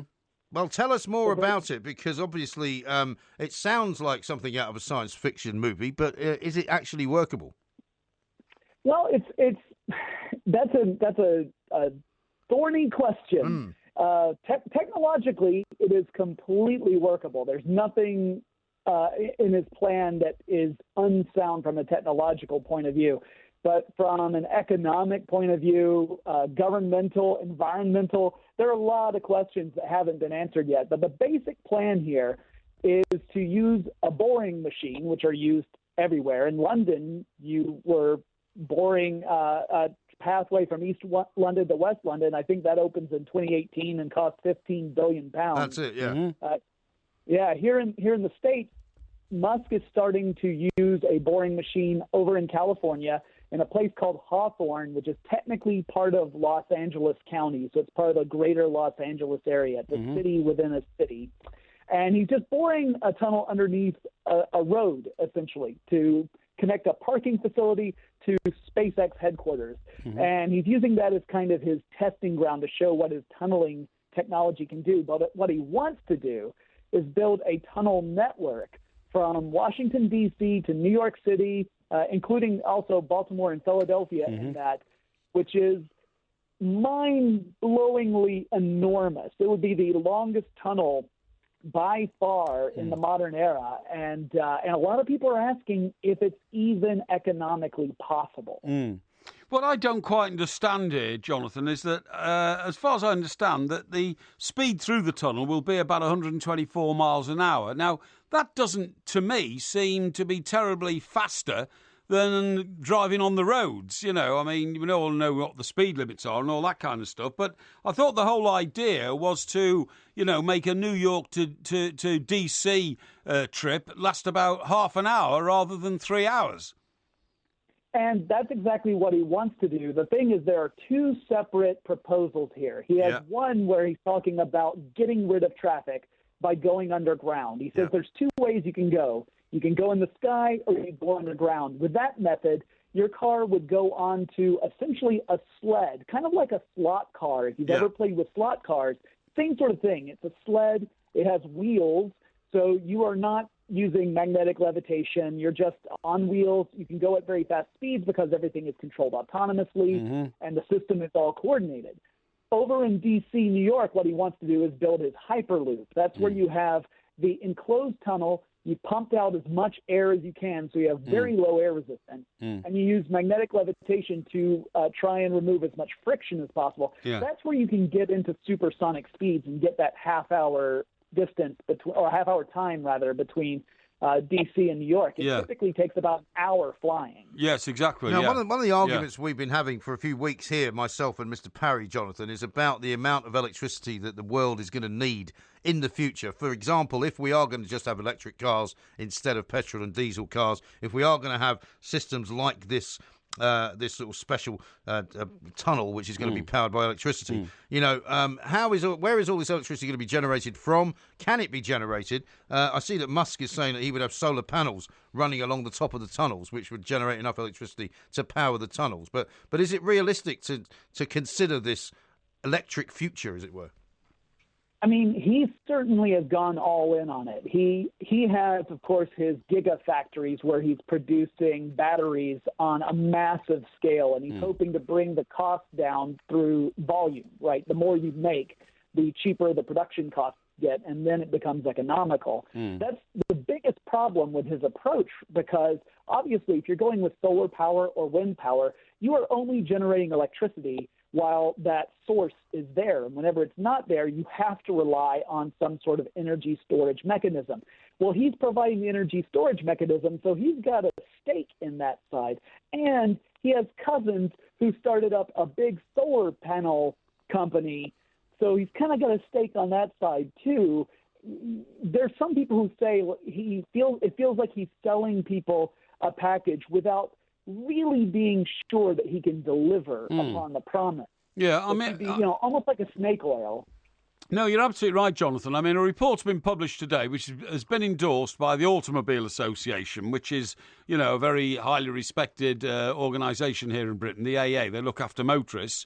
And the report says that if we're going to run every car in Britain on electricity by the year 2040, then between now and then, we've got to build 10 new nuclear power stations to provide the electricity for all these cars to run. Because in this country, and I'm sure, and it's definitely true in some cities in America, every winter that comes along, if it's a severe winter, we hit crisis mode where the lights might go out because we're not generating enough power as it is. Right, and of course, I've been to the UK. I love the UK. Yep. But sunlight is sometimes a rare and celebrated thing in parts of the UK. Yes, it certainly is this month, I tell you. Yeah. So solar power is not necessarily an option. I mean, obviously wind power is another one, but you make an excellent point. The ability to generate that electricity is still something that's in great question. There are a lot of experts who talk about the capacity on a global scale to generate electricity is quite high. But how do you transport electricity from where you're generating it to where you need it? That's a question that no one has been able to answer yet. Exactly. And there's a lot more work got to be done on that. Yeah, there is. And I mean, for example, just to keep on the electric car thing, I read a piece the other day from Japan in which it said that Toyota was currently working on a new form of battery. It wasn't specific about exactly how this would work, but a new form of battery which in fact generates a lot more electricity a lot quicker and is rechargeable a lot quicker than the current ones in electric cars, and also just generally making electric cars able to go further without needing to be charged all the time. Yeah, we've actually seen incredible improvements as far as the efficiency of electric vehicle structures. As far as the battery technology goes, that has progressed much more slowly. It's one of the things I always warn people against when they start predicting the future, because we often will look at something like computing power, which increases on an incredible rate. Every couple of years it doubles, according to Moore's law. But that's not the way all technology works. And battery technology in particular is a real bear because you're depending upon chemical processes. You're talking about fundamental laws of the universe that you can't make. Oops. Well, you're talking about the future and the phone line, guys. Yeah. Oh, sorry. Yeah, we just lost you there in the middle. Start that one again. I was saying that you can't make the fundamental laws of physics go faster. No, you can't. You definitely can't. And that's what batteries depend on. Yeah. Jonathan, what about the argument that if we have all these electric cars in the future, aren't we going to destroy parts of the planet by digging up the chemicals and the metals, more importantly, needed to make batteries? They need cobalt, they need lithium, and these are all in African countries which are already poor. If we go around decimating these countries, the carbon footprint of making batteries actually negates the whole idea of using cars that don't need fuel. It's a very tricky thing.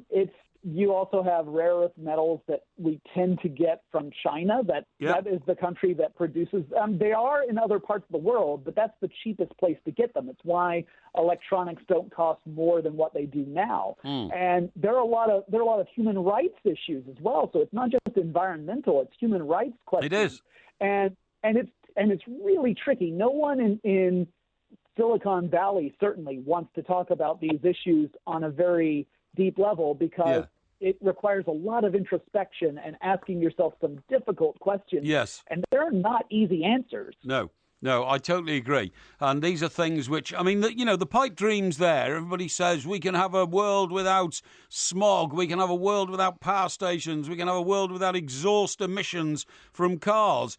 But, I mean, that's the dream. The problem is you get under the surface of the dream and you find, huge questions and huge issues which have to be addressed, most of which you and I have just discussed in the space of 10 minutes.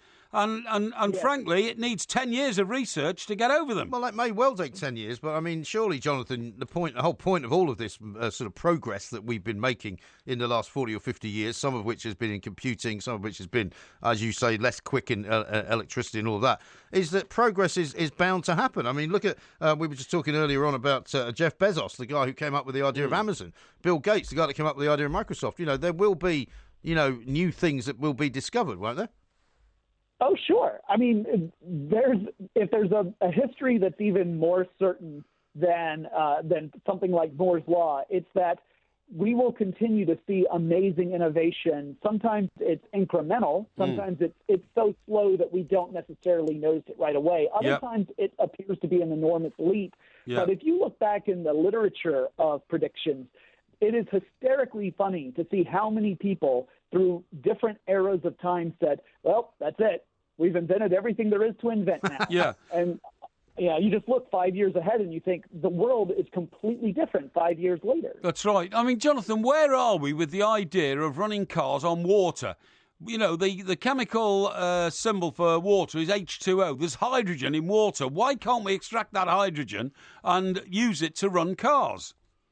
Well, that's an excellent question. To extract hydrogen, you have to pour energy into water. So the question is, do you get more?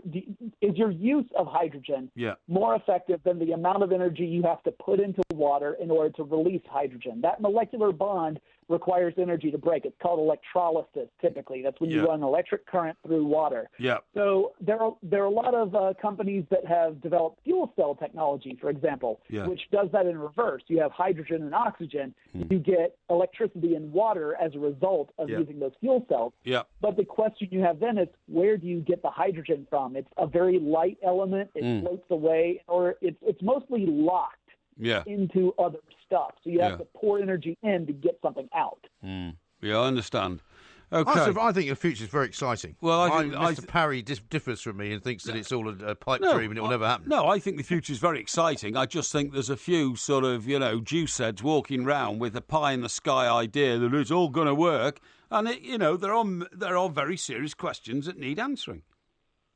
I always like to think that I like to have the optimists there to keep pushing for something that seems to be impossible. Yeah, sure. I like the agree with that. realists to be there. I like the realists to be there to ask the questions that need to be answered. And I like to be there to comment on both of them. Because they ensure that I continue to have a job. Indeed. Well, that's also very important. And that's why we need you on our show regularly, Jonathan. Keep us up to date with what's happening. Thank you very much Jonathan, indeed. thank you very much indeed. Yeah. Jonathan Strickland there, who is, of course, amongst other things, the host of the Tech Stuff podcast about Elon Musk's tunnel, about electric cars. I hope you now feel slightly more informed than your ranting and raving that you've been doing earlier on this week. I feel absolutely encouraged and enamoured that the two big questions I asked Jonathan, A, where are all the batteries coming from, and B, where's all the electricity coming from? On both, he said there are major issues which haven't yet been sorted. Yeah, so I have identified the problems which matter. No, you haven't. You are just honestly, you absolute rubbish. You're wearing these rose-tinted spectacles. No, this great world without diesel or petrol cars. No, that's not and we've true. got loads of electricity. That's not true. Well, we haven't. No. We haven't got loads of electricity. All right. We've got no electricity. Well, stop using up all the electricity then. No, we've got no electricity. Calm down How and are you going stop to do talking. that? Well, you can stop talking for 5 minutes and then we'll have a bit of a rest and then this microphone will get switched off and we'll save ourselves some money, shall we? No, we'd save ourselves money only because you're a juice head and you don't understand the issues, honestly. I see. This is TalkSport.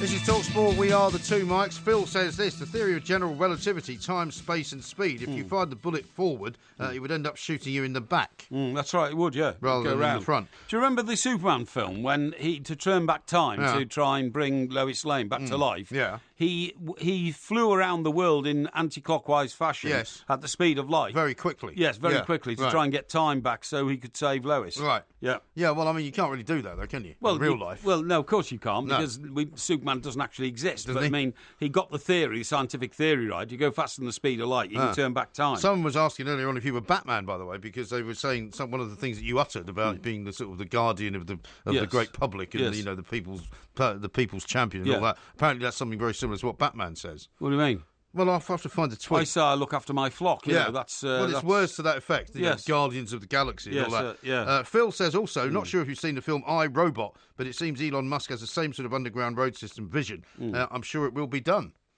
Yeah, well, I'm sure it will take a lot longer than you think. Elon Musk has managed to do everything that he's previously said he's going to do because he's one of those can-do kind of people. Yeah, but it's not yet paying off. Nobody's making a fortune developing electric cars. Well, he is. Well, he's not. He's an absolute multi-millionaire. Yeah, I know he is, but the actual project to develop electric cars has cost so much in research and development that it's billions into deficit, honestly. Well, he's doing very well. How about this? We always ask people for where they're listening from. Here's somebody, Nev, who says he's listening live after 3 weeks in the US, taking in New York, Chicago, Vegas, Los Angeles and San Francisco. Wow. I'm keeping my holiday blues away. Yeah. That sounds like a nice trip, doesn't it? It's a nice trip indeed. Each one of those cities is very individualistic. Yes. We've been to them all. And in fact, we'll have a new On The Record podcast out on Monday. We will. Which will be more tales from the United States of America. Yes, it will be. A couple are suggesting maybe we move away from those coming up soon and actually start doing, tales from other places. Yeah, we might which do. we could do. We might do. We always go back and do more from America, can't we? Yeah, of course we can. Yeah. By the way, we haven't checked. I've got to check, and I mean to do this over the weekend. Okay.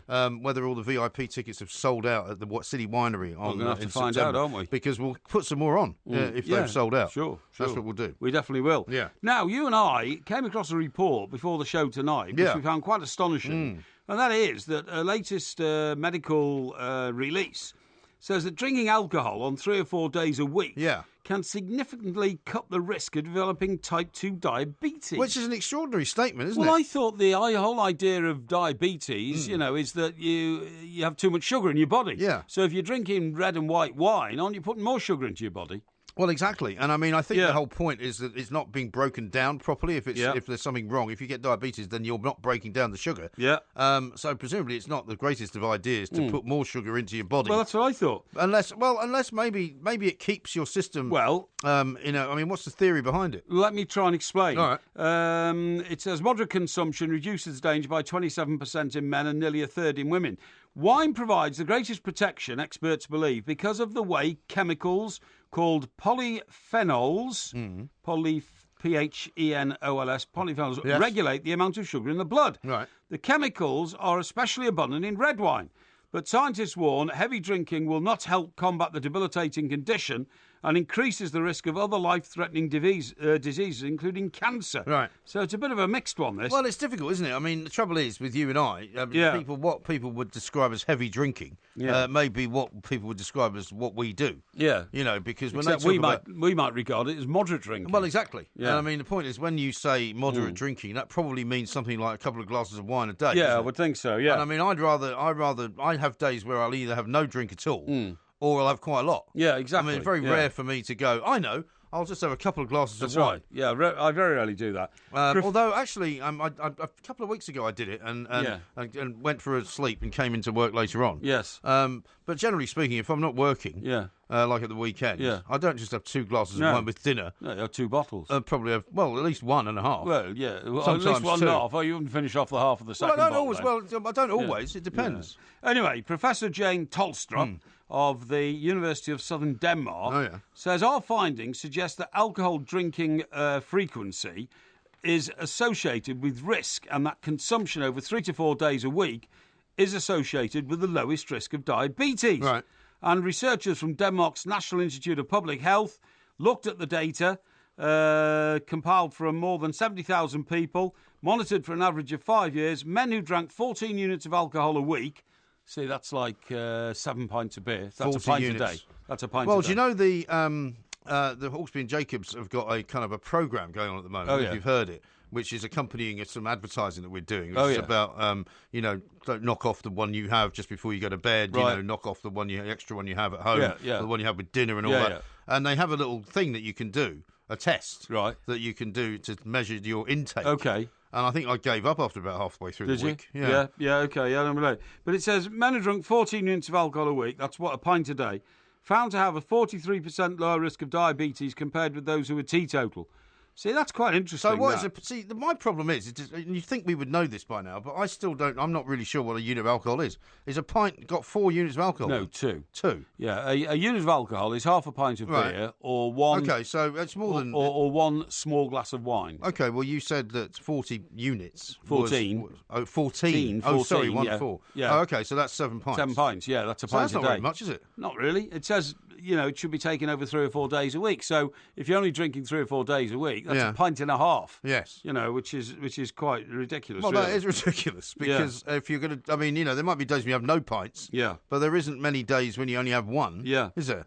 Yeah, you're absolutely right. Dr. Emily Burns of Diabetes UK says, while these findings are interesting, we wouldn't recommend people see them as a green light to drink in excess of NHS guidelines. Oh, yeah. Especially as the impact of regular alcohol consumption will be different from one person to the next. Well, that's also true. Yeah. Because obviously, depending on your size, you may be able to drink more than others. That's right. And also depending on what you're used to as well. Yes, of course, yeah. Yeah.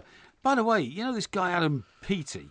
Oh, yeah, the swimmer. I mean, is he going to be the next big sort of superstar in this think he might be. He won a couple of gold medals at the World Championships. He's won a couple of gold medals. People talk about his incredible physique because he's got those swimmer's shoulders, and the fact that he takes in something like 8,000 calories a day, which is quite an extraordinary amount of calories. Have you seen the pictures of him doing press-ups? No. With his trainer sitting on his back. Really? Yeah. Wow. So, imagine me doing a few press-ups and you sitting on my back. Yeah. I mean, I would be dead. you know what I mean? Maybe we should try it out. Yeah, or the other way around. We could try it out. But this guy, I've seen video of him. He's doing the press-ups and it's close-up to start off. Forget about goat yoga. And then you look up, and his trainer is actually sitting on his back as though he was sitting on a horse. That's amazing. It is unbelievable. Did you see, by the way, that sort of furore about Michael Phelps racing the shark? Yeah, I thought it was a bit ridiculous, though. I thought that was very funny. I mean, the idea, apropos of people getting upset over the wrong thing. I suppose the shark had attacked him. Well, yeah, but the idea that people were upset that he wasn't actually racing a real shark. Yeah, that's right. I mean, why would he? No, the guy's a multi-millionaire sportsman. Yes. Why would he get in the water with a shark that could potentially eat him? But it's a bit of a sort of cheating stunt, isn't it? Really, Well, it's quite funny though. So what did he race against? Well, he raced against the CGI, computer-generated image of a shark swimming. Right. But it was it's like a movie. That's a terrible letdown in my view. What? Because you'd rather have seen him being eaten. Sorry? You'd rather have seen him being eaten. Well, no, I'd rather have seen the physical, combat between a blinking shark and a human being. Yeah, but you can't tell the shark you're just having a race, Pierre. This is not about, survival of the fittest. You don't have to actually eat the guy. Why couldn't you have done it with a net dividing the two of them? A net? In a length of water in which it can only go one way. Well, I don't think you can train you have to train the shark then. Yeah, well, you would, yeah.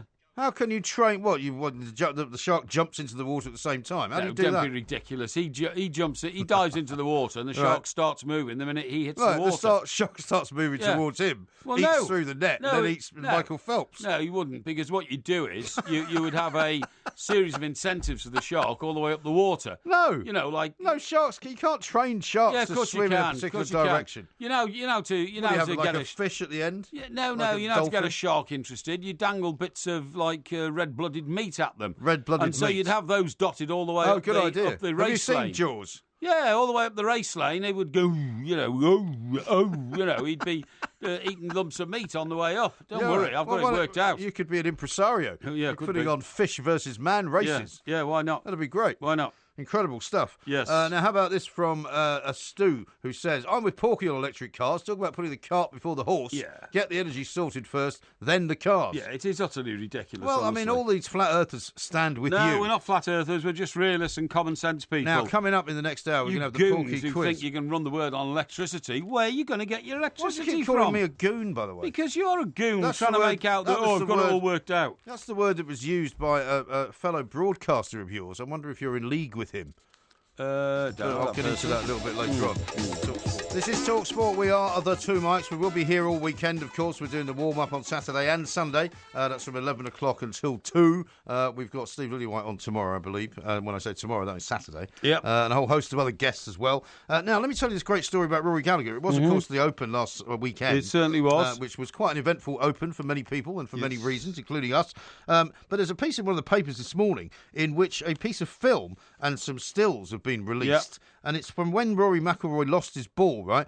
In the closing stages, he hit a sort of a wild shot. Yep. And he couldn't find his ball, right? Now, as a result of that, he came fourth instead of third because he was given a 2-stroke penalty, right? Now, what they're suggesting in this paper is that there's a guy who picks up a ball, which is now thought to be Rory McIlroy's... It's like a kid, isn't it? Like a teenager. Original ball, yeah. And then he's seen putting it into his pocket. Yeah. Right? To keep it as some kind of a souvenir. Yeah. And you can hear in the background somebody saying, that fella's just found the golf ball, but he's not told Rory. Isn't that terrible? Yeah. Now, apparently, if he had come third instead of fourth, he would have got an extra 155,000 quid. Yeah. And I mean, I know that you'll say, well... He's got 200 million. He boasted about it recently. Well, yeah, but that's the rub of the green. Yes. And the problem, of course, for you and I, if we ever play at a place like Royal Birkdale and your ball goes into the rough, you never find it. No, of course. Because the rough is so deep. And the only chance you get of ever finding it is if somebody actually goes, oh, look, it's over there. Yeah, that's right. I mean, because we talked about this before, that, Jordan Spieth was 300 yards wide of the fairway. That's right. And yet he was still, because it was a competition, he was still in bounds. Now, the challenge in the tabloid world now is to find that kid. It will be to find find the guy. And see if he has still got the ball. Yes. And then if it's proven that he interfered with the flow of the game, is there any sense of appeal for Rory to be able to go back and say, well, hang on, somebody stole my ball? I don't think there is. No? No, because, for example, I mean, if you've this may or may not have happened to you, but, I mean, I've played lots of golf, lots of different places. Yeah. There have been situations where, for example, somebody's coming up down the hole which is coming towards you, and you're going up the hole coming towards them. Yeah. Their ball's on your fairway, right? That's right. And it goes that some guy comes across to hit his second shot, and he hits your ball by mistake. That's right, yeah. Now, if he hits your ball by mistake, you don't get a free drop. No. Your ball has now been removed from the course, basically, so you have to take a penalty. Yes. And, that's the way golf is. So there's no way he can go back and say, oh, somebody picked up my ball. I want to come third. Yes. Because he has one score on the hole, and that's it. Yeah, that's right. Yeah. Well, it's a bit unfortunate, isn't it? It is. It's very unfortunate indeed. As you say, these things happen in golf. They do. Now, what is your favourite British painting? Well, when you said we're going to talk about the favourite British painting, I'm not really sure if I've got one, to be honest. Okay. I'm not even sure if I've got actually a favourite painting. No. What about the Scream? The Scream I like. Edward Munch, but he's not British, is he? No, he's not. No. So that wouldn't be the favourite. Now, I'll tell you why I'm asking, right? Yeah, go on. Because a survey's been done about which is the favourite British painting, and you won't believe it, but a mural by Banksy has beaten masterpieces by Turner and Constable. Oh, yes. As our favourite painting. And the one I'm talking about... Yeah, I've seen a bit of the one I'm talking about is the one that shows a little girl reaching out to a heart-shaped balloon, which has just escaped her grip, the string of the balloon. It's that one there, isn't it? That's it. She's looking plaintively up at the sky as her balloon drifts away, right? That's been voted the favourite painting in Britain. The favourite painting in Britain, yeah.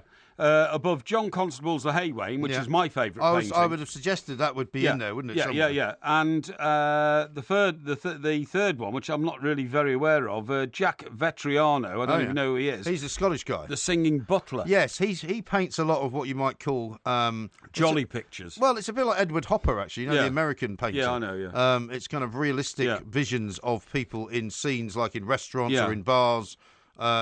Sure. And it's almost like comic like that woman style. who used to paint pictures of fat women and all that kind of stuff, Beryl Cookson, Beryl Cookson, that's the one, yeah. Well, no, not so much that. It's more kind of...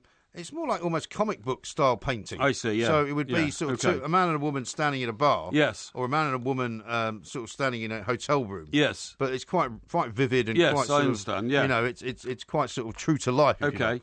Now, the point of this is that Banksy one. Now, remember when I embarked on my TV project, Sports Tonight Live? Oh, yes. That was the studios there were in a building in Fitzrovia. Yes. And it was I remember I visited them once. That's right, a very dilapidated old building, It was quite a cool, interesting building, though. Yeah, it was quite cool. Yeah, there was balconies around the front and all that kind of stuff. Well, it was all TV studios, wasn't it? They're all TV studios. The Babe channel was next to ours, so that was quite interesting. That's not particularly cool. No, but anyway. You spent a lot of time in there? Not at all. No, they used to come in and do a few shows with us, and that kind of stuff to pep things up. There are a few clips, actually, which people occasionally put up on Twitter. They do, quite cruelly, to show how I mastered the difference in culture between semi-naked young women and myself as a mature broadcaster. And also how to somehow meld sport with half-naked women. That's right, yeah. But anyway, the point of the story is, if you went in through the side door, on the wall was a Banksy. And really? Yeah, and I've never sort of got the concept of Banksy. He goes around painting these paintings on walls. Nobody's supposed to know who he is, and yet he makes a fortune. But I don't know how he makes a fortune, because unless people are, buying paintings we don't know about. I think what is known is that he has an agent, right? Yeah. The agent obviously never reveals who he is. Yes. So if you want to pay him to do something, obviously the agent will get the money. Yeah. But there was a piece I read somewhere, and I can't remember whether it was Billy Bragg or somebody gave an interview. Yeah. And supposedly revealed Banksy's name. Yeah, that's right. Yeah. It was a couple of weeks ago. Oh, I thought it was longer ago than that. I don't think so. Yeah. Anyway, so I mean, people are constantly trying to guess who he is. That's right. There was one on the that's right. There was one on the wall, and it was covered with a Perspex guard. Oh, so he'd actually drawn it on the wall. He'd drawn it on the wall. Right. He'd just gone, in the middle of the night it appeared, and then the landlords of the building, thought, crikey, this is a Banksy. Yes. So they went, anyway, I then got wind about a year ago, or 18 months ago, they were knocking this block down, and it needed knocking down. It was really dilapidated, It was, yeah. And so I went along, My idea was to steal the Banksy. This was your idea? Yeah, absolutely. Right. To find a builder there, pay him £100, get him to get a chainsaw and cut the Banksy out of the wall. I don't think you could do it with a chainsaw. I think you can, through bricks. I think you can, yeah. And to put it on the back of a lorry and then deliver it to, one of my homes. Yes. And maybe give it to the Egyptian doctor. Give it to the Egyptian doctor or something like that. That's right, yeah. Anyway, by the time I got round there... But with your luck, right, the thing would disintegrate before your very eyes. No. By the time I got round there, it had gone anyway. Really? Now, I don't know whether somebody had taken it or whether it had been painted over or something like that. There was a similar situation in Bristol, I think, wasn't there? Was there? Somebody tried to nick one? No, there was one on the side of a building there, which had been discovered, Yeah. and somebody actually, I think, did nick it in the middle of the night. But how do you... who owns it? Who owns a Banksy? Well, that's a very good point. If, technically speaking, he would own it, but if he draws it somewhere he's not supposed to draw it... On somebody else's property, then presumably they own it. Well, I don't know, because they, he could then say, no. I have done that on your property. You own the wall, I own the painting. Yes. The other belief, of course, is that there are lots of people who paint things which are then represented to be Banksys. Yeah. But there are lots of different people who do it. Exactly. So it may not be just one person. Yeah, exactly. So he may be a bit like some artists who... Damien Hirst is meant to have done this, isn't it? That's right. He just gets loads of other people to do his work for him. Exactly. Because that's part of the joke. But anyway, going on to this list about other masterpieces, JMW Turner, The Fighting Temeraire, which I don't know about. Well, I'll tell you what Turner I like. Isn't the Battle of Trafalgar one? Yeah, but I don't like Turner's painting. I quite like a lot of that. It's shrouded in mist. It's shrouded in mist, and the lines aren't defined. No, give me the Haywain any day of the week. Haywain is quintessential Middle England in the sort of 18th century, 19th century. I quite like a bit of Lowry as well. It's beautiful. Oh, I love Lowry, and I love David Hockney because of his vivid colours and stark shapes and all that kind of stuff. Right. Anyway, going on. Very cultured, this show, isn't it? It is very cultured. The fifth one is Anthony Gormley for his Angel of the North. Oh, yeah. Now, I love the Angel of the North. I think it's fantastic. That's not a painting, is it? Well, these are works cultural of art. Icons. Yeah, works of art. I don't like the Angel of the North. Oh, I do. I think it's brilliant. No, because it's all rusty now as well, which makes it even worse. Well, it's supposed to. It's supposed to have turned copper, you see. Why? That's the whole idea. Well, it just looks grubby now. I've never driven past it, but I've gone past it in the train a number of times, which you can... I've driven past it a few times. I find it very grubby and just not... No, I like it. Anyway, after that, you're quite right. Ellis Lowry going to the match. Now, that's a great one. That's with all the guys with their rattles and their scarves around their necks and all that kind of stuff. Yeah. A bit like going to work, in the dark satanic mills of Lancashire in the Industrial Revolution. Number 7, John William Waterhouse, The Lady of Shalott. I have no idea what that is. The Lady of Shalott. My father used to talk about that, funny he? enough, because he used to sometimes describe my mother as looking like the Lady of Shalott. Oh, did he? Right. So I can picture that. Quite interesting. Your father's an artist in his own right. He was. Well, some of my favourite paintings are actually his. Yes, I know. And he's British, so I could put him up. I've got a couple of his in one of my flats, as you know. Well, yes. The Egyptian Doctor. Yeah. Now, number 8 is Peter Blake's Sgt. Pepper's album. Number 9, Hypnosis and Geordie Hardy, The Dark Side of the Moon album cover. Hypnosis being the design company. Hypnosis and Geordie Hardy. Yeah. And the 10th one, George Stubbs' Mares and Foals, which I'm not familiar with. Which one? Mares and Foals. No, I'm not familiar with that either. The Hypnosis and George Hardy. Yeah. The Dark Side of the Moon album cover. Yeah. Is that the one with the triangle? It's in the the triangle, middle? the prism. That's right. Yeah. I see. Yeah. So I know those works. You see. So I'm really pretty cultured. Absolutely right. Yeah. Funnily enough, Lizzie has said, "Remember, I got you both that exact picture as a clock." Which is the Banksy that you're talking about. Oh, what, sorry? It was a clock. Lizzie sent those 2 copies of a clock in. Do you remember? A clock? A clock, yes. It was. Where was that? What? Where was that painted? What do you mean, where? No, the Banksy you're talking about. Yeah. The favourite one that you're saying everybody likes. Yeah. A reproduction of that. Yes. Was on the clock.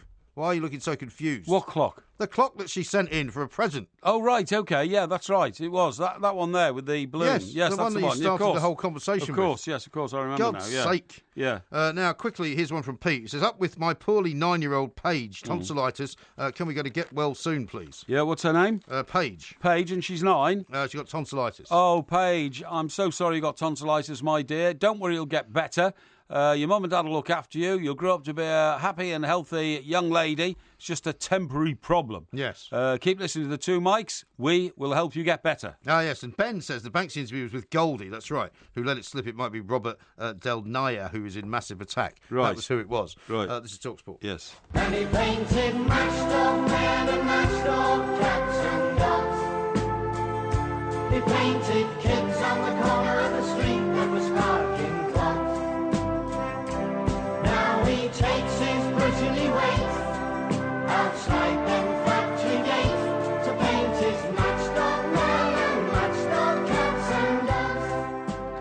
This is Talk Sport. We are the two mics. Very arty section that was, wasn't it? No, it was great. And that's Lowry. That's Lowry. That certainly is. Now, what was that called? That was Matchstick Men's and Matchstick Cats and Dogs. Yes. It was done by a group which consisted of two blokes. Yeah. Round about 1974 or 5 or something like that. Uh-huh. And it was a tribute to L.S. Lowry. Yes, it was. Can't remember the name of the band, though. Cats and Dogs and... Brian and Michael, I'm being told it was. Oh, was it? Yeah. And only a Mona Why are you singing the Lisa song? on the wall. Yeah. Do you know who's got £1 million Lowry on the wall of his office? Who? Gordon Taylor. Has he? Who heads Did he up buy the that, then? PFA? Or did the PFA buy it? Well, I think it's an investment from the PFA. Really? And let's face it is an investment. You get a Lowry for £1 million now that quid, you've be told- worth £2 million in Now- 5 years' Now time. that you've told everybody where it is. Yeah, and break in and steal it. That'll be really Yeah. helpful for him. Yeah, exactly. He Yeah. suffered from what John Terry suffered from. His wife's Yes. handbags have all Yeah, been I know, stolen. yeah, shocking. Apparently, because he was away on holiday. Shocking. But this is the problem if you tell people you're on holiday. Yeah, that's right. And you put it on social media. Wrong Star says, I doubt Porky could do one push-up with Twiggy on his back. Yeah, well, you know, with only 1/3 of a heart working, that's probably true. Well, presumably now that you've been retreaded, I'm expecting the Yes. 49% to grow further. Well, could be. Because, you know, of course, it's 49% now, as according to Well, Dr. Banner. No, not at all. Now then, I see that Sports Direct boss Mike Ashley won his court case. He did indeed. So his mate who said you owe me 15 million quid. Right. Has now presumably been given a legal bill for about £1 million. Well, I suppose so, yeah. Mr. Blue sought 14 million in damages. That was the name of the guy who was claiming it. Yeah. But the judge said no one would have thought him serious. Because of all the drink that was involved. That's right, yeah. A judge rejected the claim, ruling that no one would have taken such an offer seriously because it was made during a heavy drinking session. Yeah.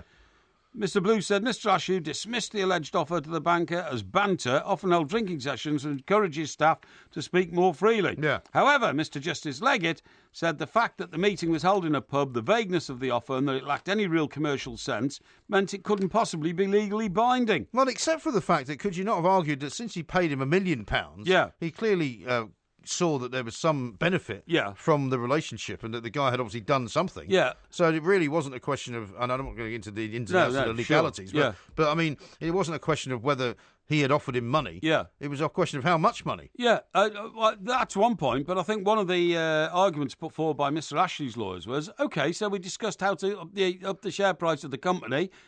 I appreciate some advice he gave me. I paid him £1 million. Yeah, exactly. That's good money in anybody's language. Well, it certainly is. But as I said, I mean, the stupidity of the whole situation is now that the guy has lost. I bet you his legal bill will be about £1 million because having lost, he might have to pay Ashley's legal bill as well. Right? Well, that's right. Yeah, that's right. You know, never go to the law unless you're absolutely sure of winning. Yeah, that's right. Would be my advice. I totally agree. You know, I mean, one of the other reasons put forward was the fact that Mr. Blue had convinced himself the offer was serious. And that a legally binding agreement was made shows only that the human capacity for wishful thinking knows few bounds. Well, that's very true. I think he was saying it was ridiculous, you know, in the circumstances in which it happened. Well, you might even call it a frivolous court case, mightn't you? It says here, you're absolutely right, Mr. Blue must now pay his legal costs of £1 million there you go. and was ordered to pay Mr. Ashley's of £1.5 million. So £2.5 million. Yeah. What so a Mr. plank. Blue, who was given £1 million by Mike Ashley, right, and £1 million anybody's money can last you for the rest of your life. It's life-changing. Yeah. Has now not only have to give the £1 million back for his own legal costs, but is now going to be billed by Mr. Ashley for another £1.5 million. But this is the so point. I hope Mr. Blue's got a few bob himself. He's going to need it. Well, I hope he does. But this is the problem. You know, I mean, lawyers now end up eating up every single ounce of everybody's money at some point or other. Yeah. You know, you get divorced, you've got to pay the lawyer. That's right. Both sides. You know, if you get involved in some kind of contractual dispute, Yeah. you've got to pay the lawyer. Some of these football agents are lawyers as well. Unbelievable. It's incredible, isn't it? Absolutely incredible. How about this from Steve the Cabbie? The B-side of that Brian and Michael song was called Old Rocking Chair, which was a really sad song about his late gran. Really? I don't think I know that. No, I don't know that either. And frankly, writing songs about your old gran isn't the sort of thing that inspires pop fans, you know, under any circumstances at all. Well, surely you can write songs about anything. Yeah, you can't write songs about your You're just thinking of Clive Dunn and Grandad, aren't That's you? right, yeah. Grandad. Yeah, don't sing that, for God's sake. Grandad, Unbelievable. Grandad, we love you. Now, That's why we all like to stay. That's why we all think of you. Oh, that's why we all think of you. How can you not know the words to that? Well, Clive Dunn is rocking to and forwards in his rocking chair on stage on top of the pops. What a load of rubbish. Exactly. I despised that song. I hated it. Really? I don't really like very old people, except my mother. No. She doesn't like you, though, does she? Of course she likes me. No, she doesn't like me. She told me that before. Of course she does. Now, how about this from Matt? Right, he sent this in on Facebook, but he sent it in, unfortunately, a couple of days ago. Yes. So he didn't get it into Ask Porky because I didn't spot it until yesterday. He says, I've got an urgent Ask Porky now, so we can't hold it until next week. Okay. He says, I'm an expat from West Bromwich, living in Dayton, Ohio. Right. My Daytonian wife is resisting my plans to come and see the two Mikes live in New York. Right. What kind of rat-like cunning would the Porkmeister use to gerrymander the situation? Well, it's a sudden business opportunity, isn't it? That's what happens in America. You get sudden business opportunities all the time. It's the sort of thing you would use to get out of whatever situation you're in. Yeah, exactly. And it's so easy to fly from Daytona to New York anyway. It's probably about 12 flights a day. I would just get down the airport. It's not Daytona, it's Dayton, Ohio. Oh, Dayton, Ohio. Yeah. So, well, that's even easier because that's like the northeast kind of industrial belt, isn't it? Well, it's a bit closer probably to Florida, isn't it? Yeah, exactly, yeah. What, Dayton, Ohio? Dayton, Ohio, it's a bit closer to New York than Daytona, Florida, I would say. Yes, it is, yes, I agree. I'd say it's an hour and a half, and that's about it. And get down there. So I wouldn't say it's a problem at all. Okay. Well, he needs to bring her with him, though. Why doesn't he get her to come to New York for the weekend? That's the way, surely, he should go. Well, surely it should be the Magical Mystery Tour, shouldn't it, darling? It's our 10th anniversary in 3 months' time, but we're going to go... It's 5 years. Yeah, that's right. I'm well ahead of the game.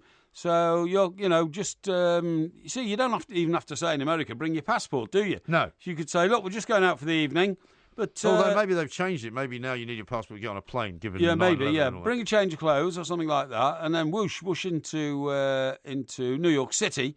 And when you get there, you break the news that we're going to see two great guys tonight. Yes. Because that's the way we regard ourselves as great guys. Well, we shall see. Gareth says this. I think Mike Parry's wrong. Ed Sheeran's song on his latest album is about his nan dying from his mum's point of view. Oh. And all of his songs are in the top 20. Oh, well, yes. Well, that is sad. I'm sorry if it's personal like that. That's fine. I'm talking about one from 30, 40 years ago. Well, you just said you don't really like old people. Well... Which is a bit harsh coming from you. No. I mean, very old people. Well, you're not exactly on the right side of age, are you? Do you know what I picked up today? You won't believe this, that there are more than 2 million people over 90 in this country who still have driving licences. Really? I mean, that is an outrage. That's extraordinary. Do you know one of the first stories I ever did on the Chester Chronicle? Comes up a lot, the Chester Chronicle, doesn't it? When we well, it only comes up a lot because you work for them. Yeah. If it wasn't you talking, it would never come up. Yeah. I don't think I've ever uttered the words. Sorry, it's not 2 million. I'm just checking my factual database here. Okay, this is from the AA. Yeah, that's right, yeah.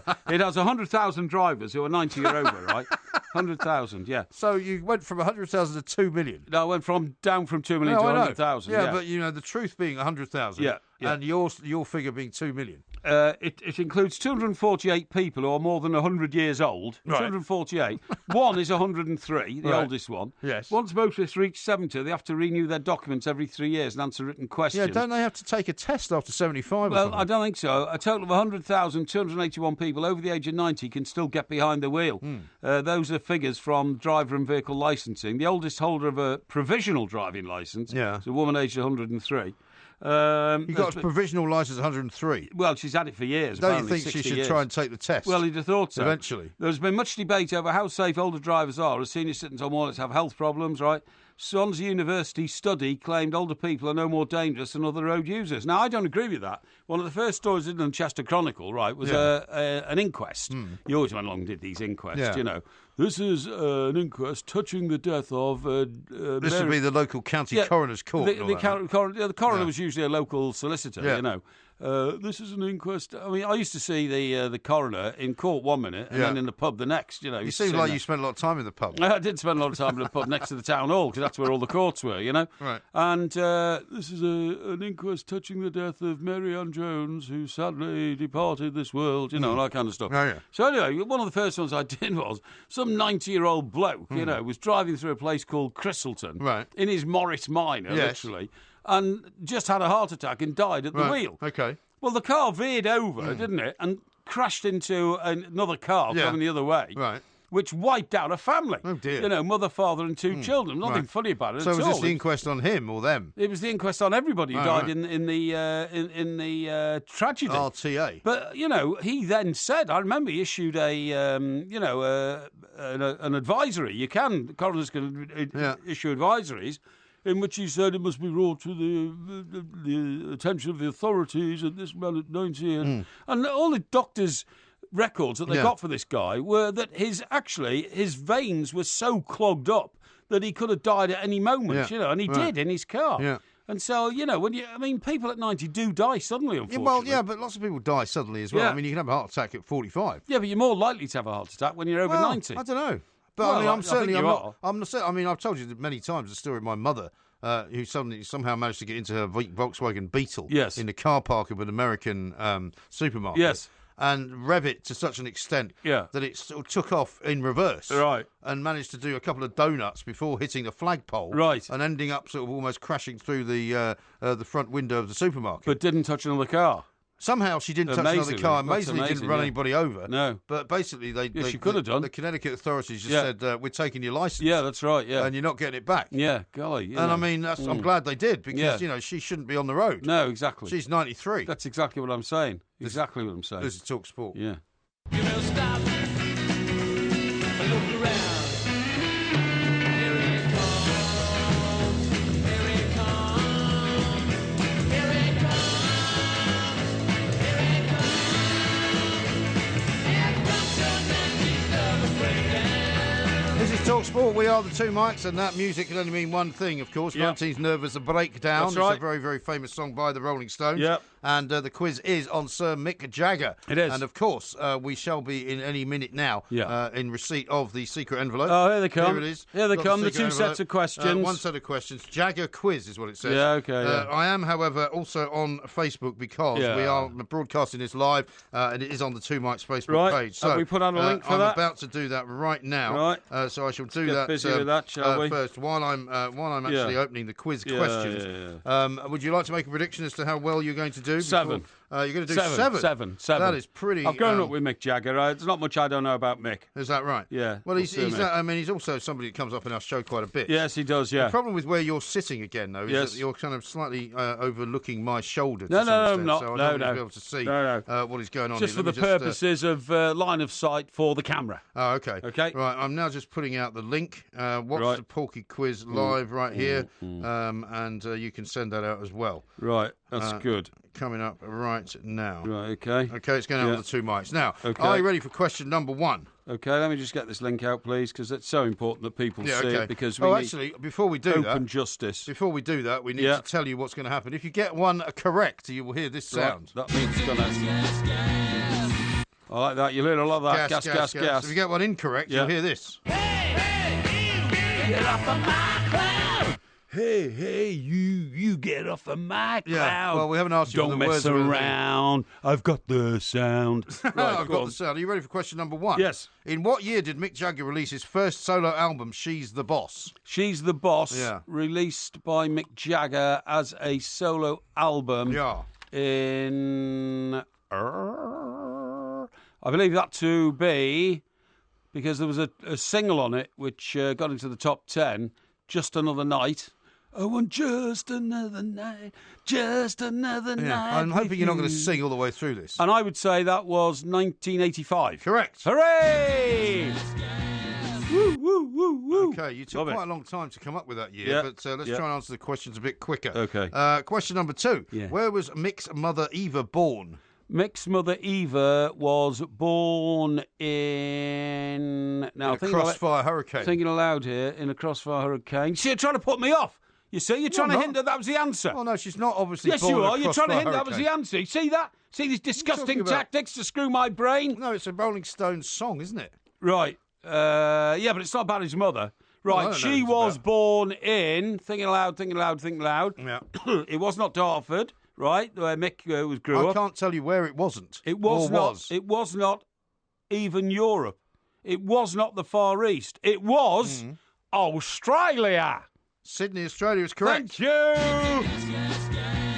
100%. Okay, you're probably cheating then. Question number 3. When was Sir Michael Jagger knighted? So Michael Jagger was knighted, let me see. Now, he was knighted, and then it took him 18 months to go and collect his knighthood from Prince Charles, because the Queen, it is rumoured, said she did not want to do that particular knighthood for some reason. Really? And it was Prince Charles. But it was 18 months before he went, and he got... Well, I've only got one date here. The ceremony was 2004.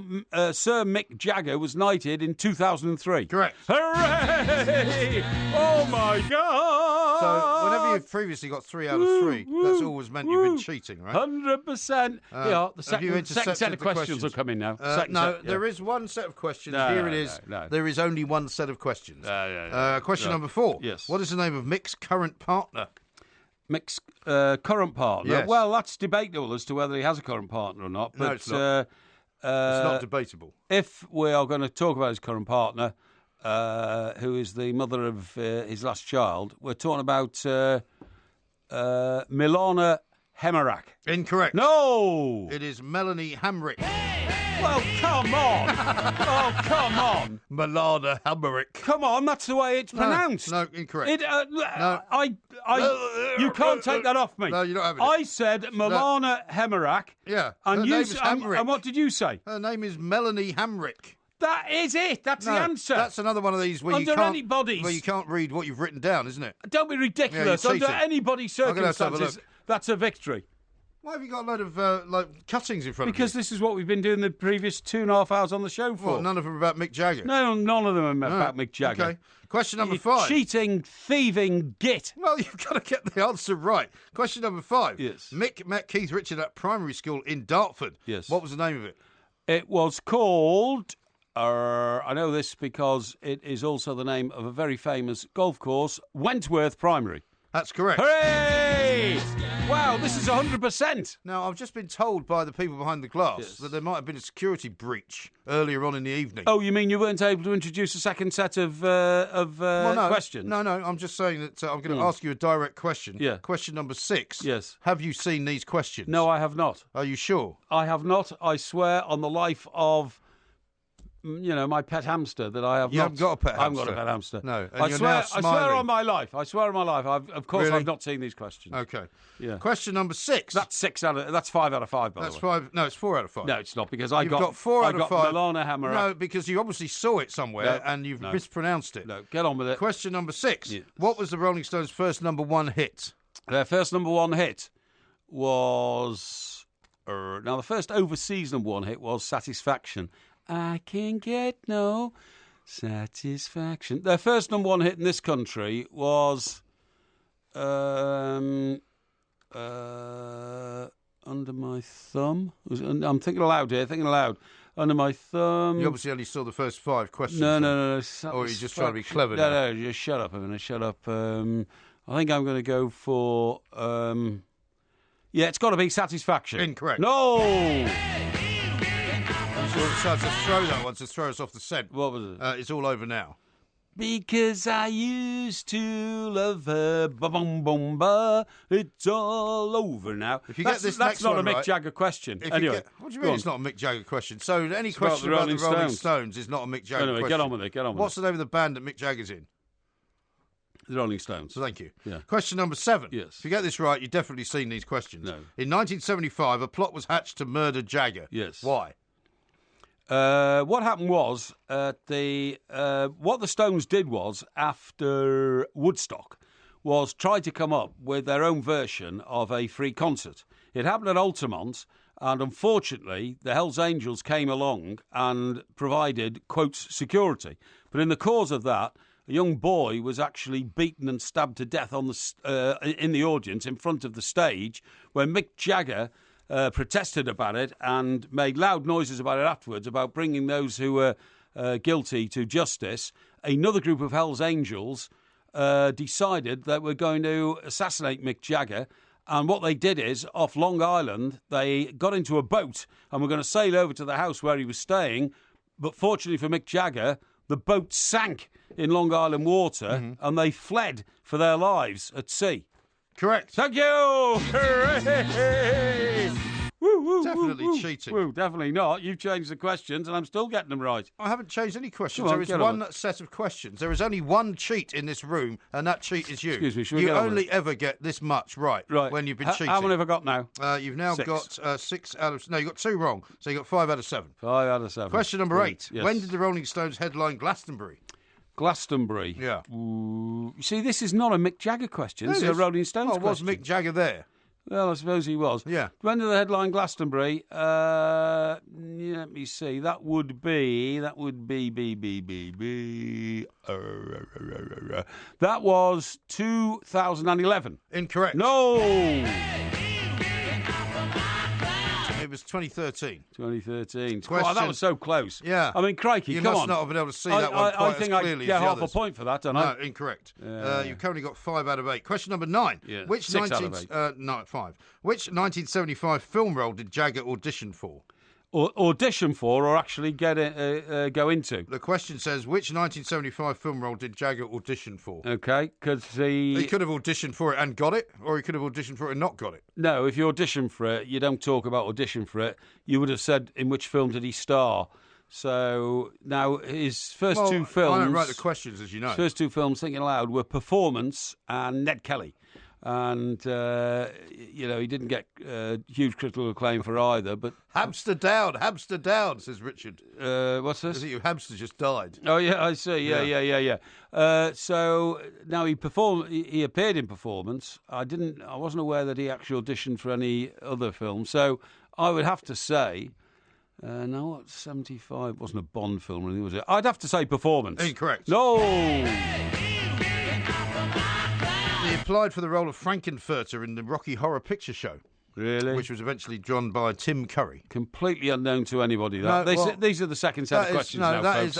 These are the second set of questions. Since you don't like questions about the Rolling Stones, this is a question about Mick Jagger, who did something on his own, which you got wrong. Right, come on, get on. Final question. Yes. What is the Rolling Stones' best-selling original album in the United States?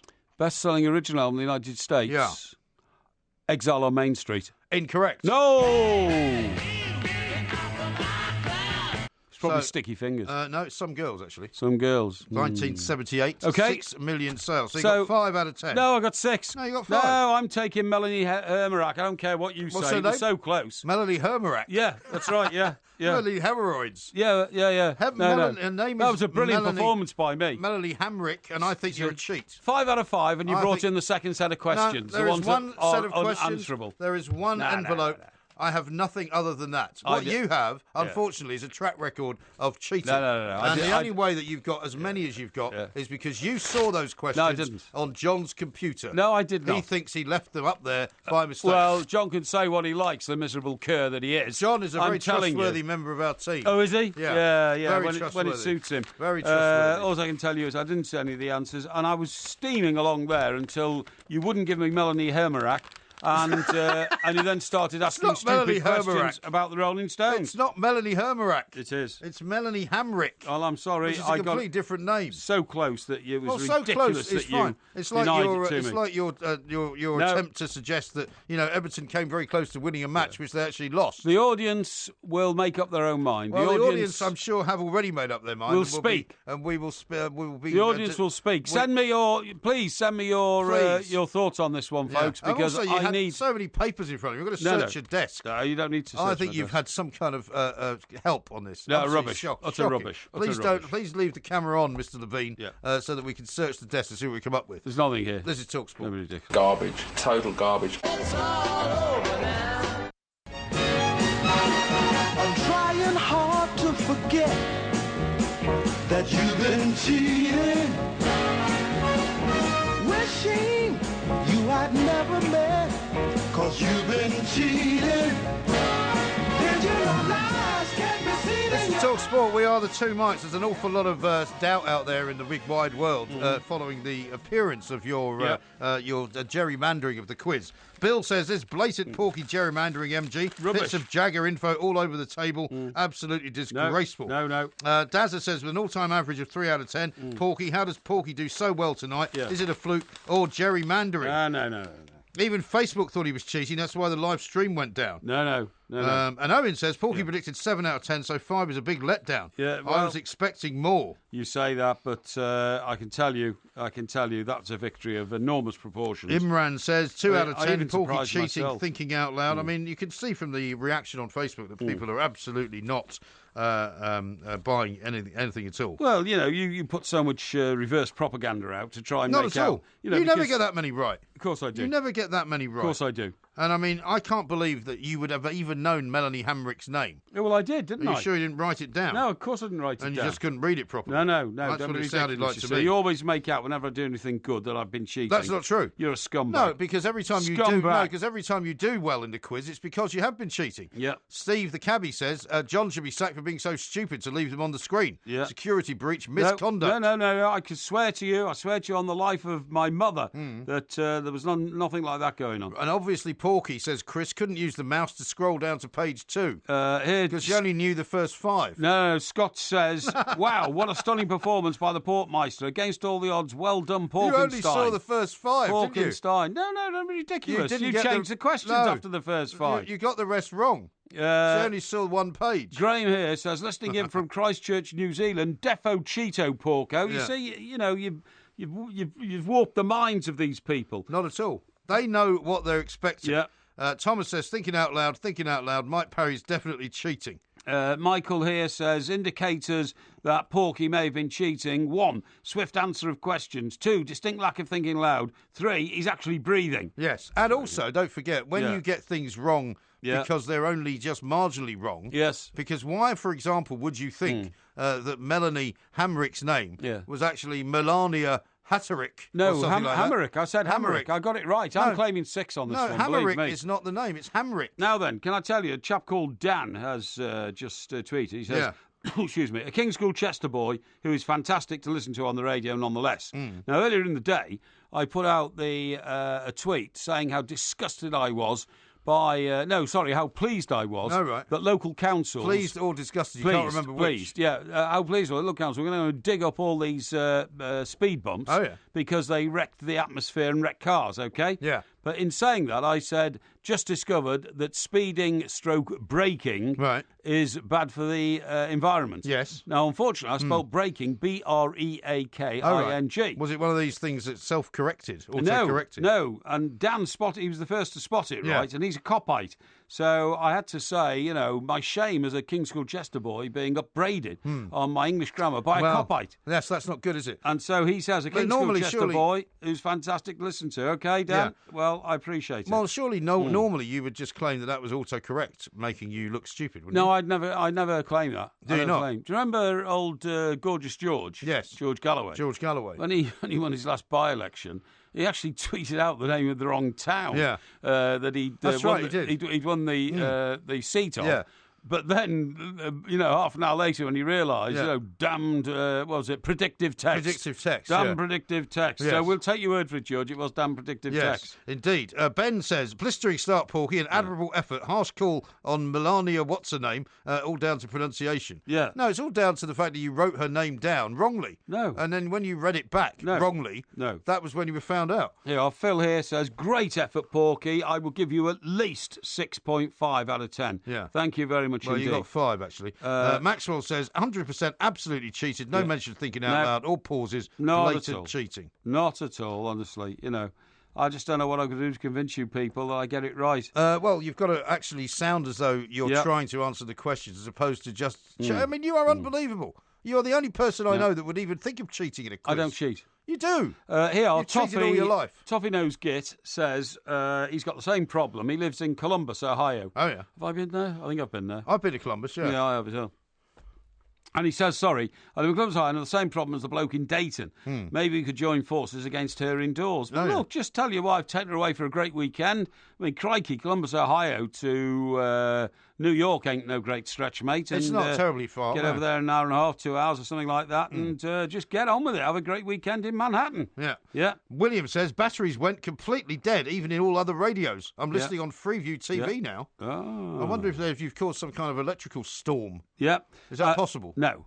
Now, here, David sums it all up. Terrible cheating by MG on mixed wife's name. I say tomato, you say tomorrow. Yeah. Boloxio. MG must repeal decision. Okay? I'm not able to. All I can give you is the answer, correct or not. Yeah. Your answer was not correct. And Donovan says, Porky has certainly used his rat-like cunning instincts to somehow find the quiz questions.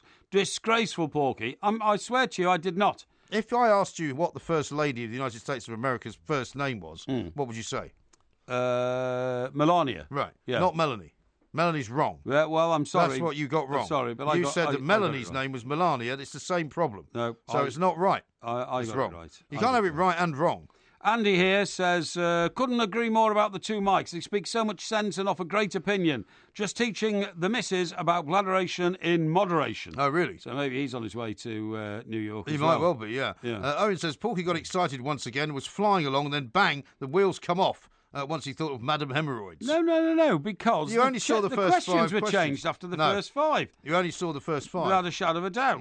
Yeah. So you're absolutely and utterly convinced that you did not see the first 5 questions? I can swear to you I did not. Swear on the life of anybody. Anyone. Well, you would swear on the life of anyone. Now, listen, I want to tell you something. Go on, we've only got about 6 minutes left. I know. Or less. But how often have I told you that the way that we can make sure the world works better is to microchip prisoners, right, who are out on bail. Yes. To microchip people who are, on licence after coming out of jail, serving their sentence. Well, I was telling you earlier in the show that 71 prisoners have been released by mistake. That's right, I know. In the last year. And if they had a microchip, punched into the back of their head, we'd be able to go and recover them. Yes. But anyway, this is now going to actually take on, funnily enough, we're talking about New York. In New York, a company now has offered their workers, as a high-tech firm, to be microchipped. Put a microchip under the skin so they can clock in by waving their arm. Really? And then, all their work patterns. They're not going to agree to that, are they? Well, a lot of them have. Really? Excuse me, the company's called 3 Square Market. Yeah. You can buy food in the canteen, at the company canteen. Oh, yeah. You can open doors that are locked. That's bizarre, isn't it? And it's all picked up by a reader using radio waves, okay? I think if I was going to be chipped by the company I was working for, I'd expect them to give me the food for free. Well, I think they do. I think it's one of those companies where they look after every need, you know what I mean? Right. So it says they can also log into their computer without the need for a password. They just sit down and start working. Yeah. 3 Square Market, which is based in, not New York, River Falls, Wisconsin. Okay. Don't think I ever went to Wisconsin, did you? I did, yeah, Milwaukee. Yeah, Jeffrey Dahmer's court case was there. Oh, that's right, of course it was, yeah. It's the first time in the US to use the chip, which was approved by regulators as far back as 2004, but this is the first company brave enough to introduce it. That's awful, though, isn't it? Now, you wouldn't agree to be chipped, would you? Yeah, I would, because I have no fears about breaking the law or anything else. If we're all chipped, so you can be monitored 24 hours a day by the company you work for. If we were all chipped, if every individual in the UK was chipped, we wouldn't have any crime. That's not true. Because we'd be able to trace all criminals. No, it's not true. No, it's not. I bet you somebody would come up with a cloaking device. And you'd probably it'd be like what they do in the movies, in those science fiction movies. They basically cut the chip out. Yes, don't they? Yeah. In fact, the Bourne movie, the 4th Bourne movie, they did that, didn't they? They did, yeah. The guy had the chip in him, and they're currently doing it in Riviera. And he put it in the Wolf, didn't he? Yes, that's right. There's a murdering prostitute. Yeah. A murdering prostitute. Yeah, a murdering prostitute. Worst kind, and she's been chipped by her pimp, so he knows where she is all the time. Right. And she suddenly, in the last episode, got a knife and digging it out of her shoulder. It's horrible. Yeah. And where did she put it? In the hamster? Don't know what she did with it, actually. That might not help. But it says here, the chip costs £230. It's the size of a grain of rice. How could you object to a grain of rice being punched into your shoulder? Because I don't want to be chipped, thank you. It is inserted with a needle between the thumb and forefinger and hurts a little bit. Yeah. Oh, so in that sort of soft skin between the two. 3 Square Market chief, a guy called Todd Westby. Todd. Hey, Todd. Todd. Said the chip did not have GPS positioning. Bobcat Todd. And would not track employees. It uses radio frequency identification technology, which is also used to microchip pets and to track parcels. Yeah, well, so of course you can track people. So we'll just because Todd says that we're not going to track anyone. You believe Todd, do you? Yeah. Now, Todd got onto it after he read that a firm in Sweden chipped its workers. Yeah. And he said the response amongst my staff has exceeded expectations. Really? We think it's the right thing to do for advancing innovation, just like the driverless car basically did in recent months. Right. Some staff were enthusiastic in their support. Software engineer Sam Bengtsson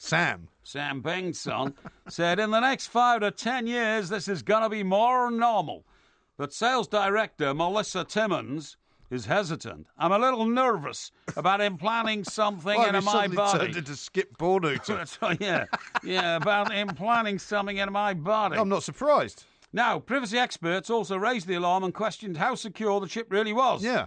Alessandro Acquisti, Yeah, what if some bad guy, right, decides to track you and he knows exactly when you've gone in and out of your house? Yeah, that's right. So he waits till you left the house and he robs you. Well, yeah, but the point is the information's only available to your employees. Oh, of course. Because nobody could ever hack it, right? Who's put the chip in you. Yeah, nobody could ever hack that. He says here, the privacy expert, Alessandro Acquisti, a professor of information technology at Carnegie Mellon University in Pittsburgh. I know it well. That's it. Yeah. Warned that it could later be used to track how long employees were in the bathroom for bathroom breaks or how long they took for their lunch. Exactly. Well, what's wrong with that? Well, you wouldn't want that at Fleet Street, would you? You'd never be... If you get an hour for lunch, why should you steal more of the company time by having an hour and 10 minutes? Unbelievable. No, unbelievable. No, you should be running some kind of prison camp. This is Talk Sport.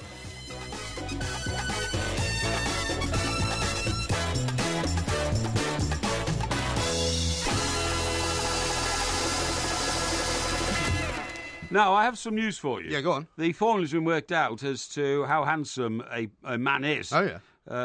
And basically, it's the length of the face divided by the width. Yes. Take into account the distance between the eyes divided by the width of one eye. Right. The outer corner of eye to corner of lip divided by outer corner of eye to bridge of nose.